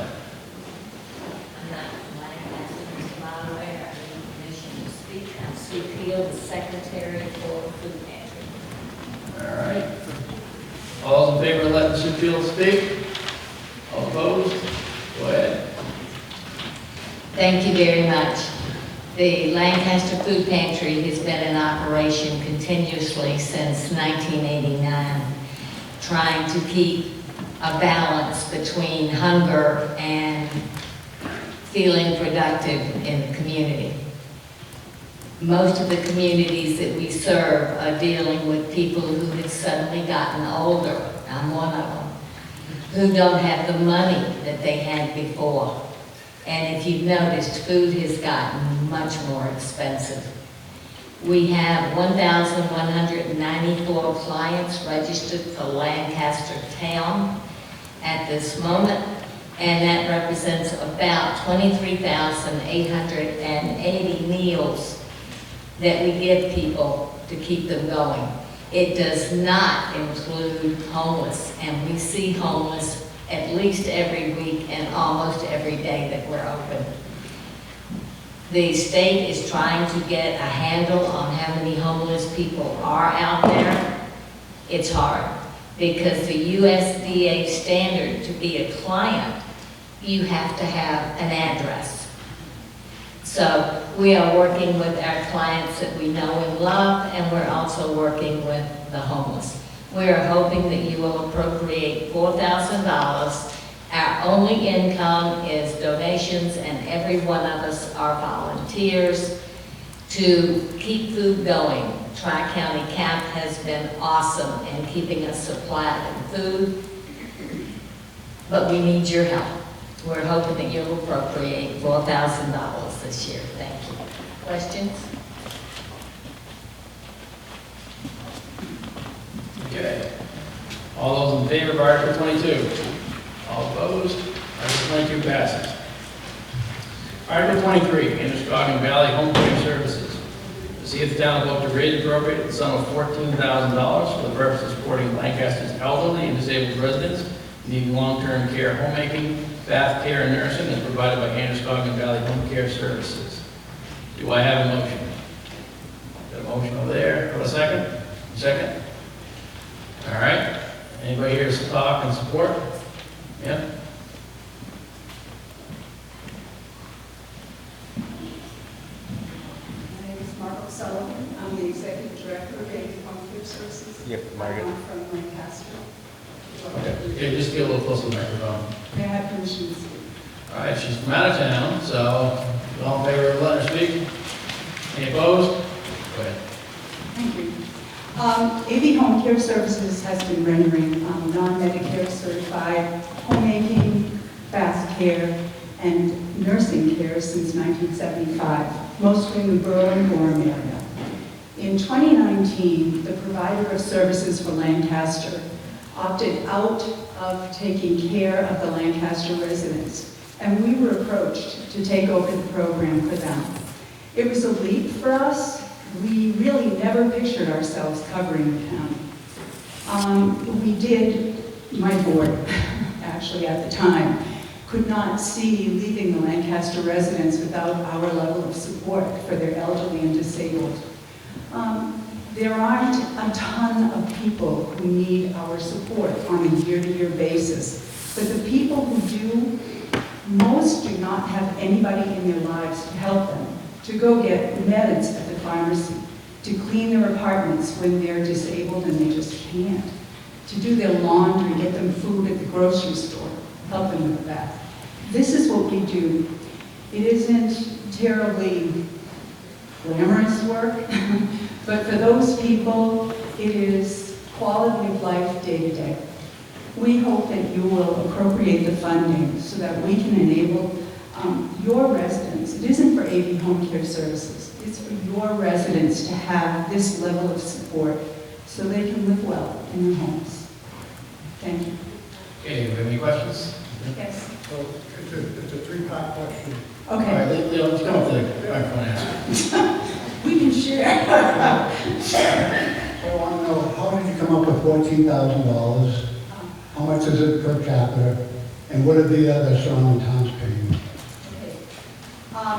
We request, okay, so, let's see. We came up with the $14,000 because I know this is not news to all of you. Inflation has gone crazy, especially since the pandemic. We calculated out what our costs were. The programs that we make available to our clients are programs intended for older people through Older Americans Money, and also for very low income people who are marginalized. So we write grants for those programs, and the people who avail themselves of these services just don't have a lot of money to pay out of pocket.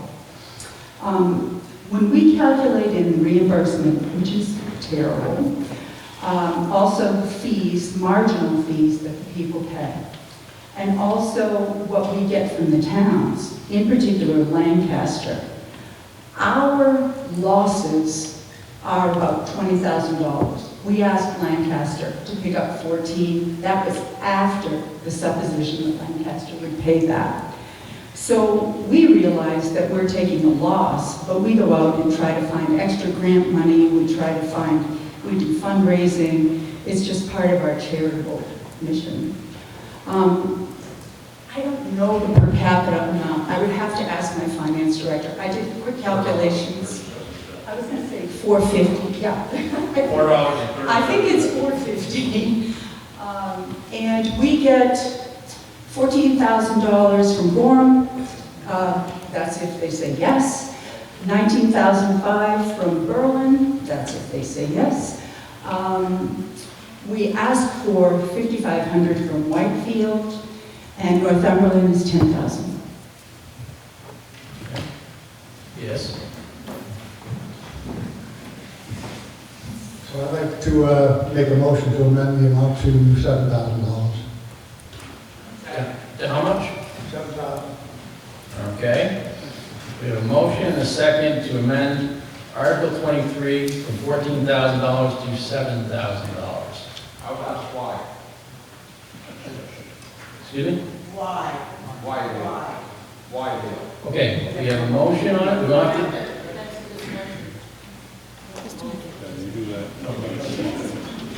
Sit in a second. Okay, folks. All right, they're in your second. All right, folks, what we have is somebody made a motion to reduce it from $14,000 to $7,000. We have a second on it. I'll second. So now we have to have the discussion on that motion to amend. My question is why? That's not really a discussion, that's a question. He made a motion, he obviously wants it less. But do we have any further discussion on that? Okay, say something on that.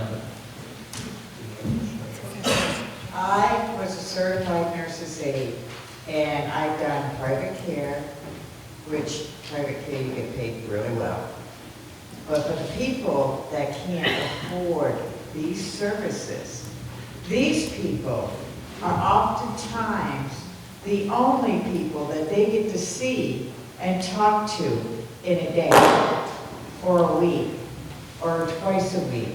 This is all they have, because a lot of them don't have family, or they don't have family that give two hoots about them.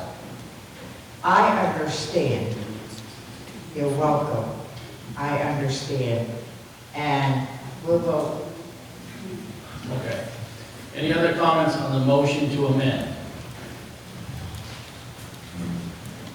Okay, part of this, Leo Rigo again, part of this is, the Muskegon Valley was one of the ones that didn't show up last year and didn't get funded. And the amount they had asked for was $8,000. And so it was, this is a pretty big jump from 8 to 14. So that's some of that history. Do with it as you may. Okay, any other questions on just the motion to amend? I have a question. Do you get reimbursed by any, like Medicare, Medicaid, any insurance? We have programs through CFI, it's a Medicaid waiver. Go to the microwave. Sorry. I'm getting tired. I use the microwave. Oh, coming to you. We have funding through the VA. We have veterans who are on our service rolls. We also have Medicaid waiver, people who qualify to be in a nursing home, they're that sick, and who also qualify to be on Medicaid, they're that poor.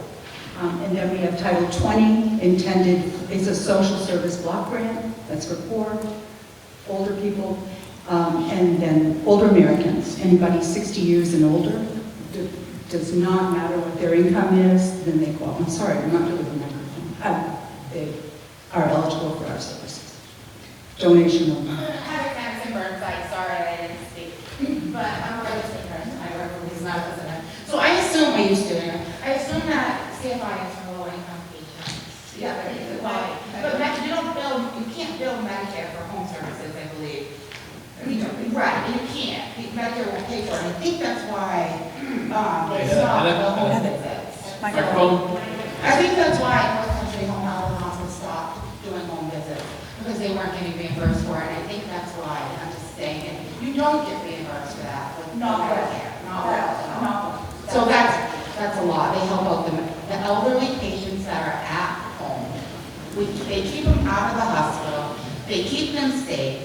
They get referrals for PT, OT, to do home health, PT, OT, evals, to keep them safe in there. when they don't have the family to do it. And eventually, as old as we get, the older we get, the more help we're going to need to keep the elderly and us in our homes. And that's what it's really doing, and it's a great service for you. Okay. Got a motion to move the question of the amendment. Oh, wait a minute. All right, hold on. Wait, right here. Just sort it out. My name's Don Fredette, Portland Street. Just to let people know, I did caretaking for an elderly gentleman, my neighbor, for a few years. He did have home health come in, some of it was private. Not that he couldn't afford it, but at the same time, he was not able to cook for himself. And this home health person came in and did the cooking, the house cleaning, the laundry, which is a lot of work, okay? Now, there's not too many people that do or want to do that job. They're far and few between. I had a wife in a nursing home for 5 years, so I know what it's like. And I did this gentleman's yard work, snow plowing, so I understand where they're coming from. The amendment is here and there at this point. I know it's a burden for taxpayers for this amount of money, and I know the budget committee does not recommend this, but at the same time, think about yourselves, your families. You have relatives, you have elderly people around you. Think about what maybe they will need for services. Think about yourselves. You're going to reach that point someday. Maybe some of you guys can afford it, and a lot of people can't afford it. Thank you. Okay. One more? Yeah, one more. Hi, I'm Linda Upton-Bornstein. I am a budget committee member. I was not one of the ones who voted against this. I voted for it. My father gets home health in Virginia. I live up here. I cannot be there. He can afford it because I pay for it. If he didn't have family to support him, he would be out. He's already had to give up his home. I'm going to be old someday. You're going to be old someday. You are going to need this. You want people to be put in a nursing home because they can't afford this. I don't. I don't want my father to go to a community nursing home. Please, cutting this is not my decision as a board member. Okay. Let's have a vote on just the motion to reduce it from 14,000 to 7,000. All those in favor of reducing it down to 7,000? All those opposed to reducing it? Okay, the motion to amend fails. So now we're back to the original article, which is for $14,000. I think we're ready for a vote on that. Yes. Okay, all those in favor of Article 23 with $14,000? All those opposed? The article carries, passes. Article 23 passes. Okay, Article 24. North Country Home Health and Hospice. To see if the town of Lancaster will vote to raise and appropriate the sum of $17,991 for the purpose of supporting hospice, home health, palliative, and long-term care services provided by North Country Home Health and Hospice. In 2023, the town of Lancaster provided 1,532 home health, hospice care, long-term care, and palliative care visits to patients in your town. Do I have a motion? Do I have a second? Okay, you're here. Mr. Speaker, my name is Lauren Anderson. I am not a resident of Lancaster and would seek your permission to speak. Okay, all in favor, allow to speak. All opposed? Go ahead. Thank you, and thank you for having me again. I came and had the pleasure of speaking to the town of Lancaster in November, so I hope that some of this is a familiar story. North Country Home Health and Hospice Agency provides quality services that include hospice, home health, palliative, and long-term care to the residents of Lancaster. Within these services, we also provide skilled nursing, rehabilitation, social services, and homemaking in 51 towns, covering all of Coos County and northern Grafton County. And we've also expanded our territory south to Plymouth, New Hampshire, because there continues to be a need in Coos and Grafton County. From all 51 of our communities, we go to 36 different communities and ask for help funding these services to ensure that any of our hospice patients and their families, their grieving families, never see a bill. That includes 13 months of bereavement and mental health support after the loss in the family. This equates to $84.74 per patient, or $3.65 per visit that we make across counties with all towns working together. Hospice care is centered on improving the quality of life for patients and supporting their caregiver as an important part of their end of life journey, and realizing their goals and wishes. Choosing hospice is not a surrender, but a decision to focus on quality of life, offering a unique, compassionate approach that diverges from the traditional medical model. Home health plays a pivotal role in addressing the growing healthcare needs of our communities, like Lancaster. Given the heightened strain on hospitals over the past year, we've operated at an elevated capacity to alleviate their burden, creating space for much-needed beds. This increased demand has introduced a higher acuity of home health patients, presenting a unique challenge that we're committed to addressing with unwavering dedication.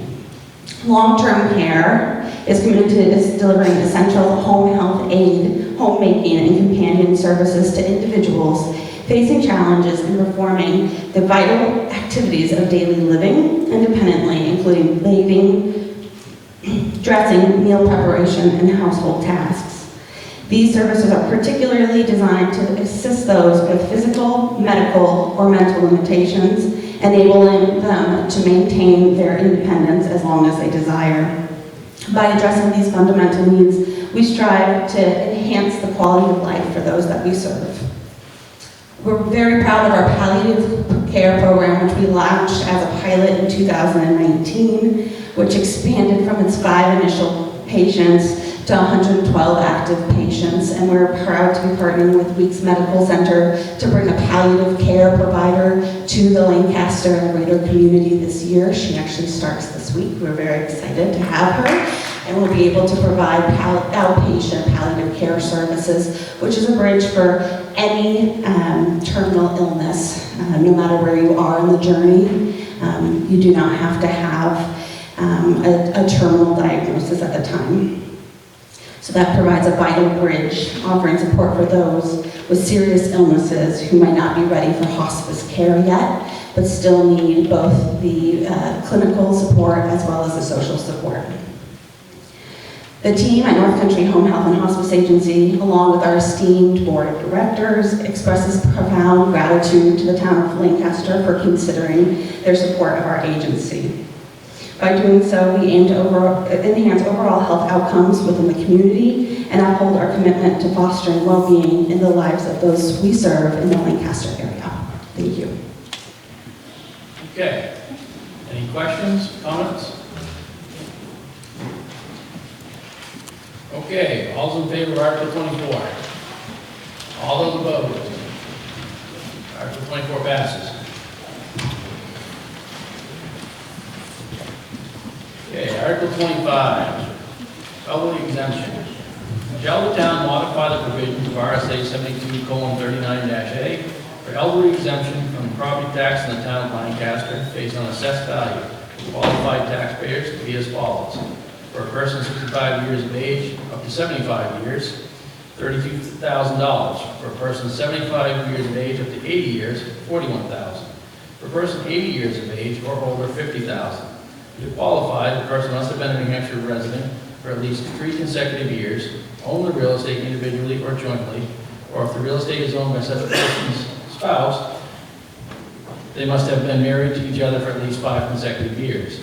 In addition, the taxpayer must have a net income of not more than $25,000, or if married, a combined net income of less than $35,000, and own net assets not in excess of $55,000, including the value of the person's residence. Do I have a motion? I'll move. Okay, do I have a second? Okay. Ready to explain this one? Yeah, I'm going to explain this. So that was a lot. What he went through was a lot. This is something that's already on the books, so we're asking for a modification. It's a tax exemption on, as you can tell, elderly taxpayers who also have low income and have low level of assets. This was last reviewed at a town meeting in 2004. So this is something we haven't addressed in 20 years. And the numbers that are brought forward tonight are basically bringing it to the value of the dollar this year than what it was in 2004. So a dollar then is worth $1.64 today. Based on the existing recipients, that would be an impact of 0.002 on $1,000. And this would, if you approve it, would allow for additional people to be eligible. So I also want to make sure people know, while we can try to guess the number of people that would actually request this exemption, based on what we believe is the maximum number of recipients, the impact would be 4 cents on $1,000. Okay, is there any questions?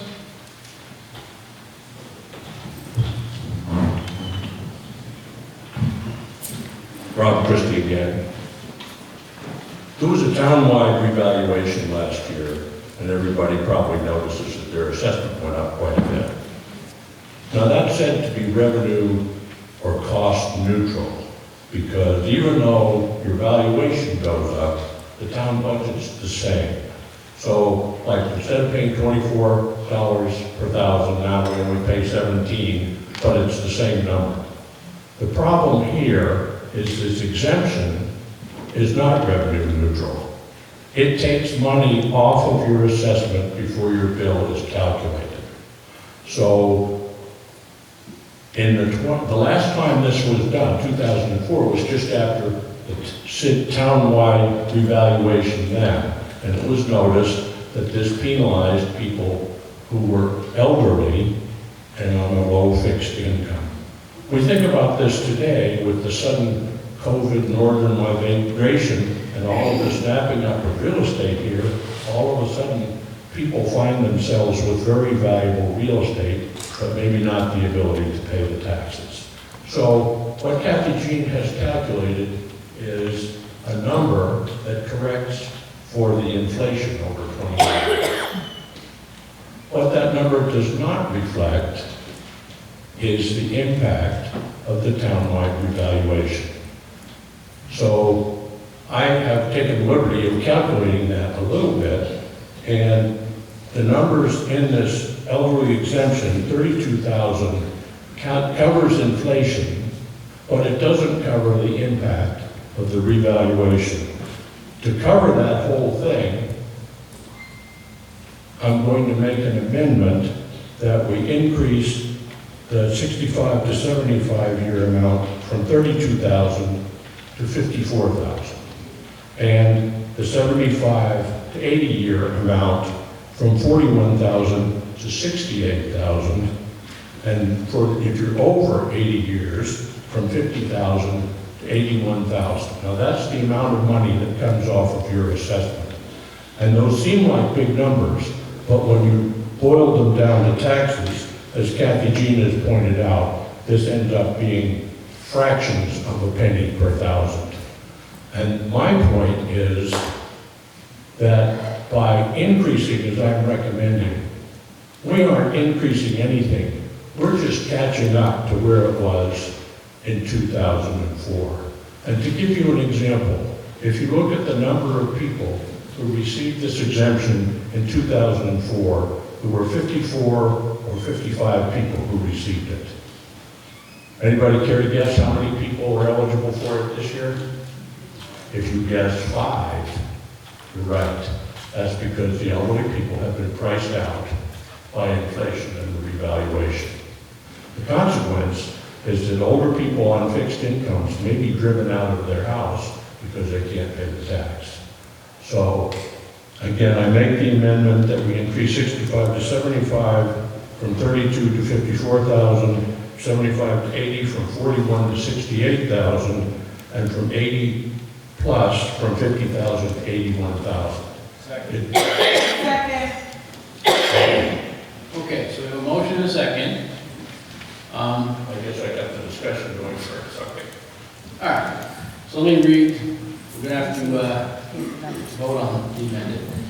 So the amended would read as follows. Shall the town modify the provisions of RSA 7239-A for elderly exemption for property tax in the town of Lancaster based on assessed value for qualified taxpayers to be as follows. A person 65 years of age up to 75 years, $54,000. For a person 75 years of age up to 80 years, $68,000. A person 80 years of age or older, $81,000. To qualify, the person must have been a New Hampshire resident for at least 3 consecutive years, own the real estate individually or jointly, or if the real estate is owned by such person's spouse, they must have been married to each other for at least 5 consecutive years. In addition, the taxpayer must have a net income of not more than $25,000, or if married, a combined net income of less than $35,000 and own net assets not in excess of $55,000, excluding the value of the person's residence. So that would be the amended Article 25. We have a discussion on the amended Article 25. I'd like to have Andy look into that. To be clear, I took an approach that I thought had occurred when this first was created in 2004. Without knowing what the townspeople thought, I had no way to follow what Rob's saying about the valuation of the properties. So I took the inflationary approach. What Rob is doing in making this suggestion is generous, and I appreciate that generous, kind heart of Rob's. From the position I'm sitting in, I also need to watch for whether or not we can afford that amendment. He is right when he explains that it's not, it decreases the valuation, but there is a cost for that, and the cost would be the additional people that would be eligible at these higher dollar amounts, and what that impact on the taxes would be. And I'm not able to calculate that, and without being able to calculate it, it's hard for me to support the amendment. Any other questions on the motion to amend? Okay, so what we're doing now is voting on whether to amend Article 25 put forth by Rob. All those in favor of the amendment? All those opposed? Okay, the amendment fails. So now we're back to Article 25 as originally written. We need any further discussion on Article 25 as originally written? So now we're voting on Article 25 as originally written. All those in favor? All those opposed? All right, Article 25 passes as originally written. Article 26, Veterans Credit.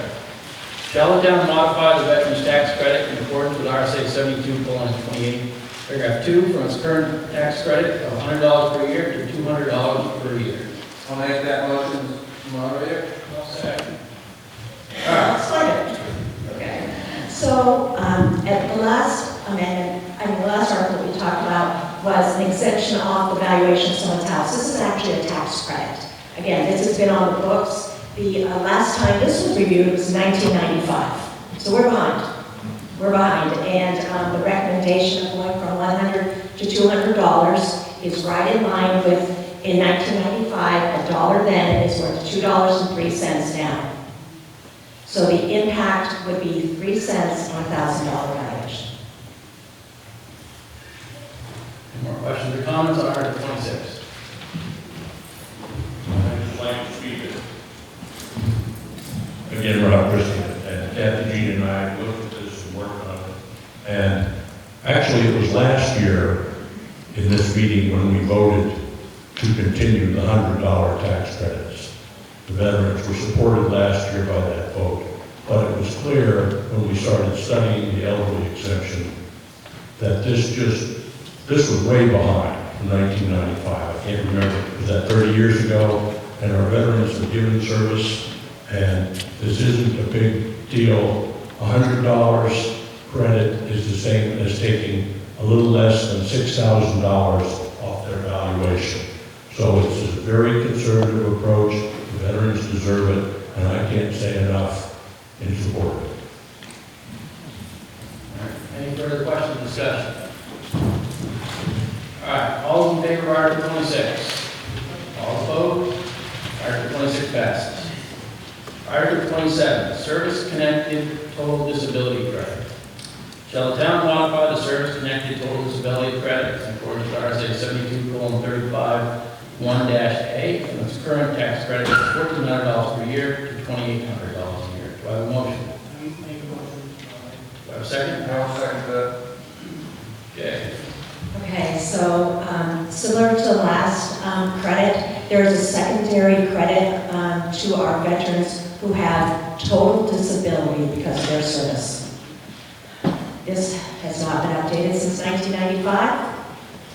As I said before, the value of the dollar has doubled in that time. And this recommendation is based on bringing it current for inflationary purposes. The impact is 5 cents on $1,000. Okay, any further questions or comments on Article 27? All in favor of Article 27? All opposed? Article 27 passes. Article 28, Community Power Plan. See if the town will vote to adopt the Lancaster Community Power Plan, to authorize the select board to implement the plan, and take all action in furtherance thereof pursuant to RSA 53-E. The Lancaster Community Power Plan is an opt-out program that offers more flexible electricity procurement. The plan will initially provide lower electricity rate for residents or will not launch. Initial participation in the plan can be declined after which enrollment becomes voluntary. Do I have a motion? A motion is ordered. Okay. Do we have explanation? What this is?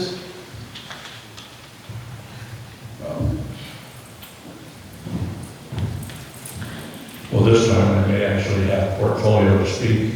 I'm Rob Christie, and along with Terry Anderson and Leanne Potter, we are members of the Lancaster Energy Committee. We were appointed by the Select Board to study this matter. It's a process. We have looked at contracts and ways that this might be implemented, and there are a number of steps that have to happen before this is realized. We have to get approval from the Public Utilities Commission for our proposed arrangement, and we have gotten that. You, as the voters, have to decide whether this is something that you want to participate in. If you decide you don't, then it doesn't go forward. If you decide you do, it presents opportunities for us. It's no great secret that energy costs and prices are a problem right now. And they're going to get more complicated in the future. The specific focus of this amendment is to allow communities to participate in finding less expensive electricity. The way it works, if you look at your electric bill sent to you by Eversource, because they own the wires and they send out the bills, there's also a portion for the cost of your electricity. Now, what this does is gives the town the opportunity to either go out and bid on their own, which is probably what Manchester or Nashua will do, or small towns like us can contract with the statewide organization that has gathered itself together to make this process happen. The organization is the Community Power Commission, the Community Power Coalition of New Hampshire.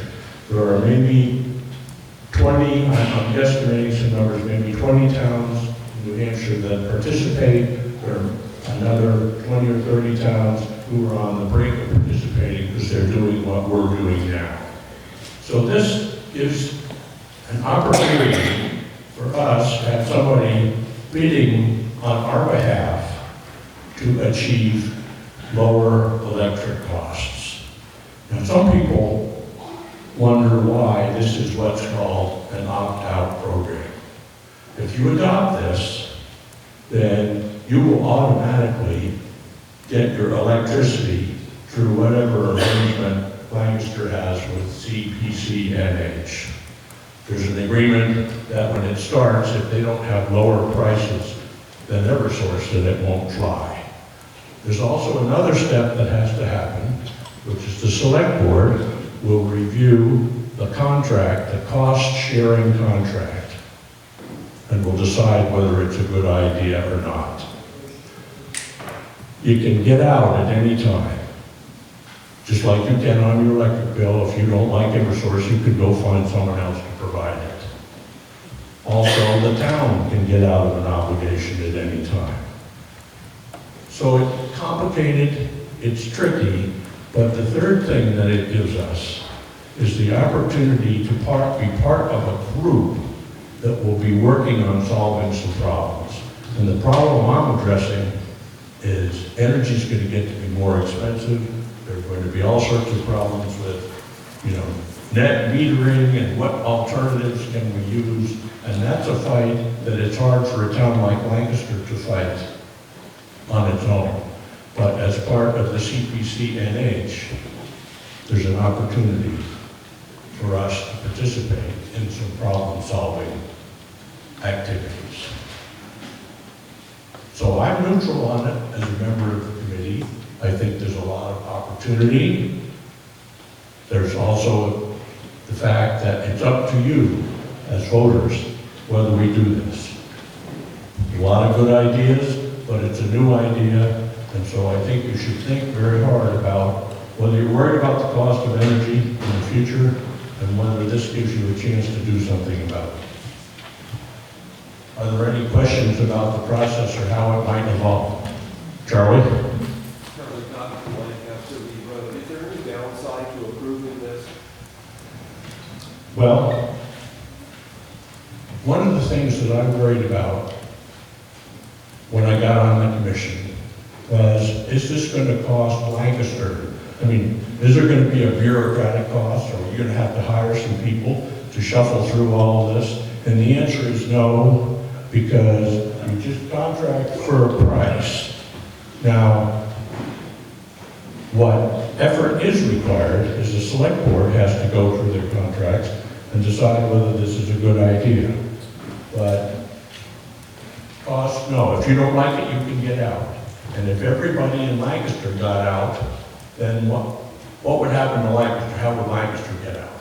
Well, Lancaster would have to wait 3 years until everything was gone, and then they would be out completely. The reason that they have to wait 3 years before they're out with nothing is the way energy works.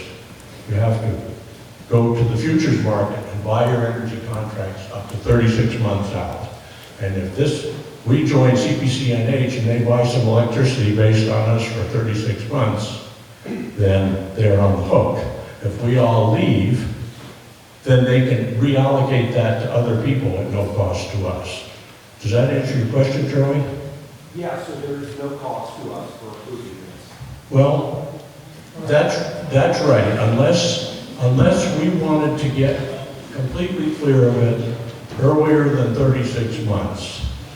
And we have the opportunity to get out with nothing, but I would love to address Charlie's question. Pardon?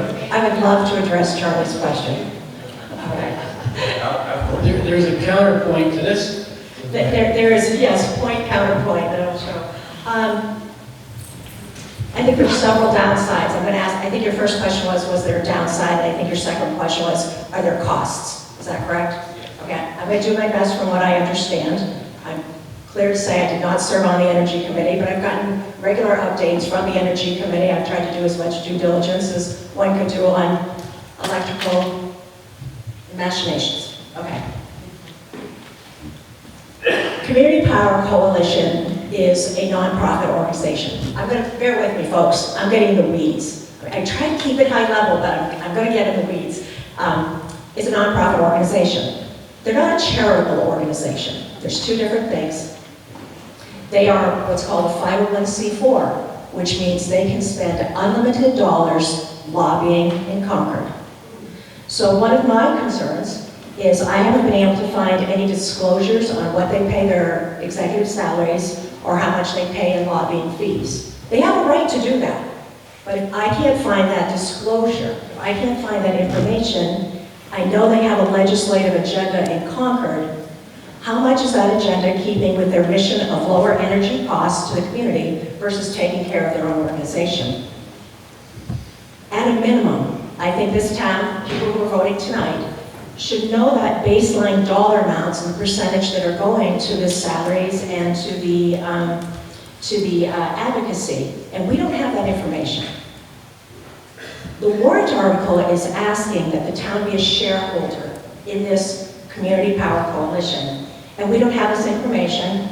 I don't want, you'll see me vote shortly, I don't want to be part of an umbrella organization that I can't answer those questions on. Town council recommended that we secure this information before we agreed to join the Community Power Coalition.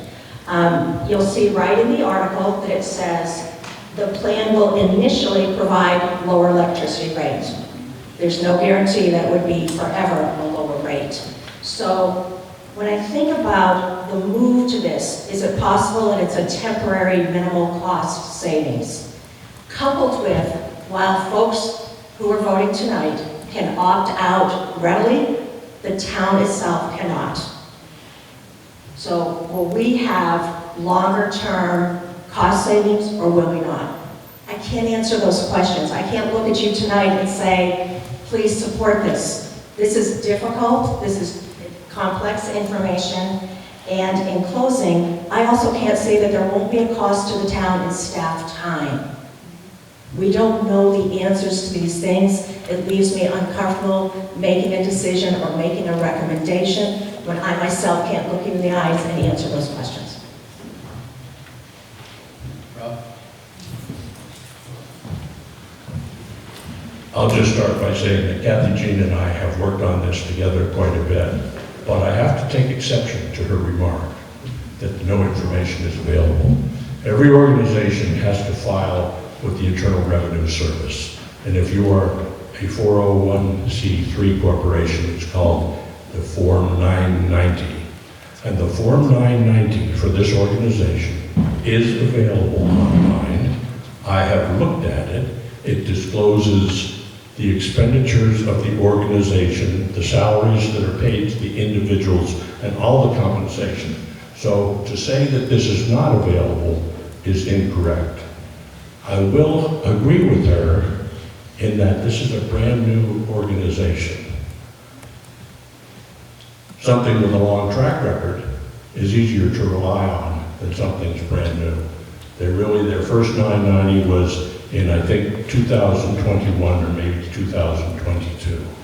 I will comment that if you look at the 990 for Weeks Hospital, you will find that the top 10 people took almost $4 million out of the organization. If you look at the 990 for this organization, there's one person who got paid about $130,000, and then there are 10 or 11 people who did not get paid at all. So this is made up of a group of people from the southern part, communities from the southern part of the state who have grasped on an idea based on New Hampshire legislation and are trying to push it in a certain direction. Kathy Jean is completely correct in that this is not a 401c3 charitable operation. It's a C4 operation, which gives it the privilege to lobby. So she's correct there, but I have to tell you that there is more information than she has found. And what I've seen shows that it's new and doesn't have a track record, but it's not a bunch of guys sitting down Rye Beach putting money in their pockets either.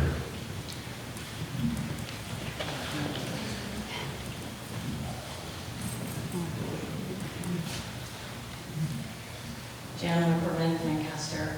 And I recognize that the Energy Committee has done a lot of work on this, and I appreciate it. And I went to the second public hearing that they had on this. I don't know how many people went to the first one. There were a few at the second. And it was very informative. And if you hadn't had a chance to talk to them, I think you missed out on a lot of the information that they shared. There may not be a lot of people in town who have solar and are net metering, but the CPCNH cannot support net metering. So any of us that have solar net metering are automatically excluded from any potential benefits that they might offer. The thing that did happen as part of the CPCNH pushing its marketing north is that Eversource was able to procure lower supply rates. So the difference in what CPCNH has now in their minimum program and what Eversource has is like, I don't know, what is it, like 1/10 of 1 cent per kilowatt hour. It's so minimal, you're probably not even gonna see much of it on your bill. And if you don't want to participate, you have to physically contact them through the website, through an email or phone to opt out. It's not an opt-in, as I think Rob said. You have to opt out. So everybody will automatically be in once it gets kicked off. Now you can opt out later on if you want to, but you don't have to go through this program to get lower supply rates. What you have to do is go to the New Hampshire Department of Energy website and look up, and they have a list of all the different suppliers that are available in the state of New Hampshire, and you can pick, and you call them, and you say, I want you, and boom, you're switched. And you can do that as often as you want. So I don't agree with this coalition that they formed down south. It might be fine for some of the bigger towns, and if you pick up the card in the back, you'll see on the map that there's more participation, current and planned farther south in some of the bigger towns like Hanover and Manchester and places like that. Not as much up here yet, they're still trying to bring it up here. I think we should wait a year at a minimum to see what happens with it, and so that we can get all the answers that we need, and so that we can have more public hearings and everybody can be more informed for it. Thank you.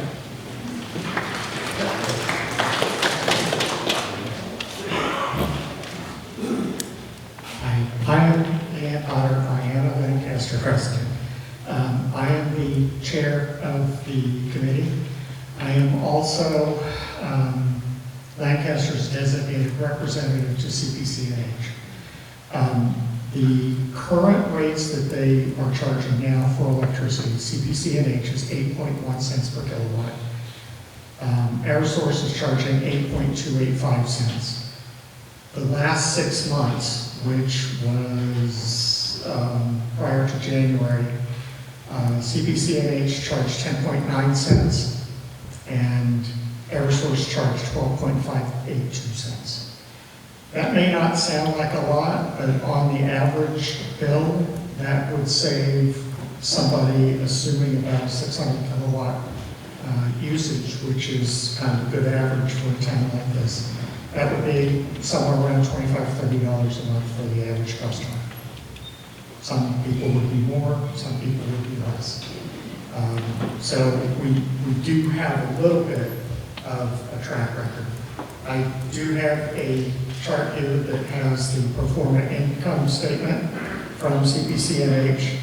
Their net margin for August of 23 through January of 24 was $3.1 million on net revenues of $36.1 million.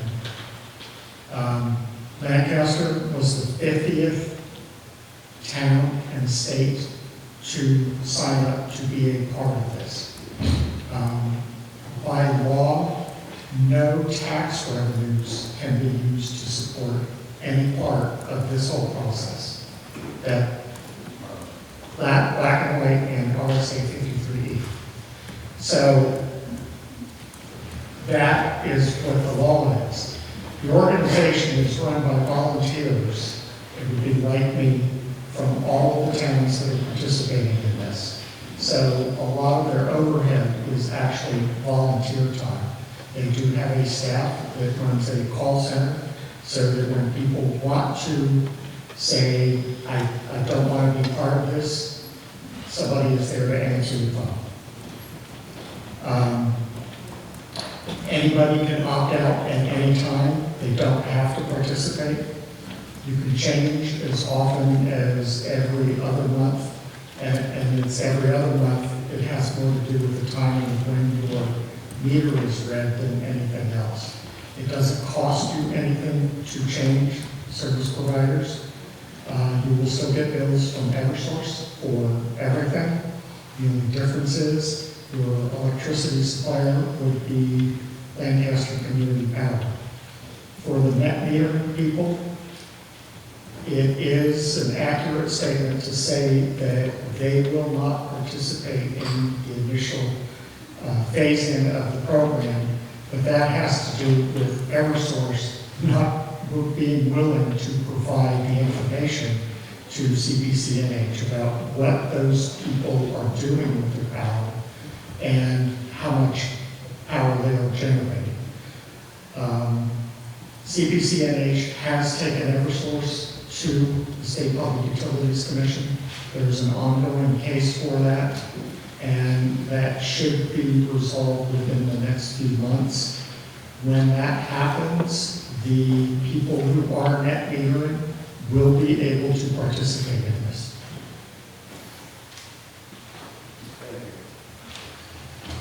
Anybody have any other questions? Just to put it in perspective, there are 20 net metering people in the town of Lancaster. That's based on the number of solar metering exemptions that are on our annual report.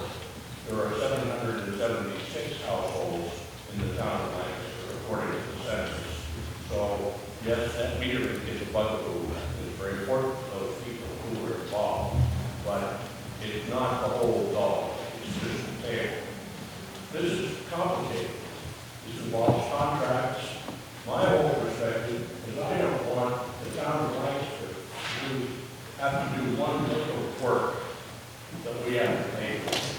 And this is one way for us to face the energy problems that we know are coming by participating in the larger group. That's for it. What I don't like about it is you don't have any choice. If we do this, then you're a customer until you look at your bill and opt out. That's what we get to live free and die. So there's both sides of it. This vote is one step on the way. If it passes here.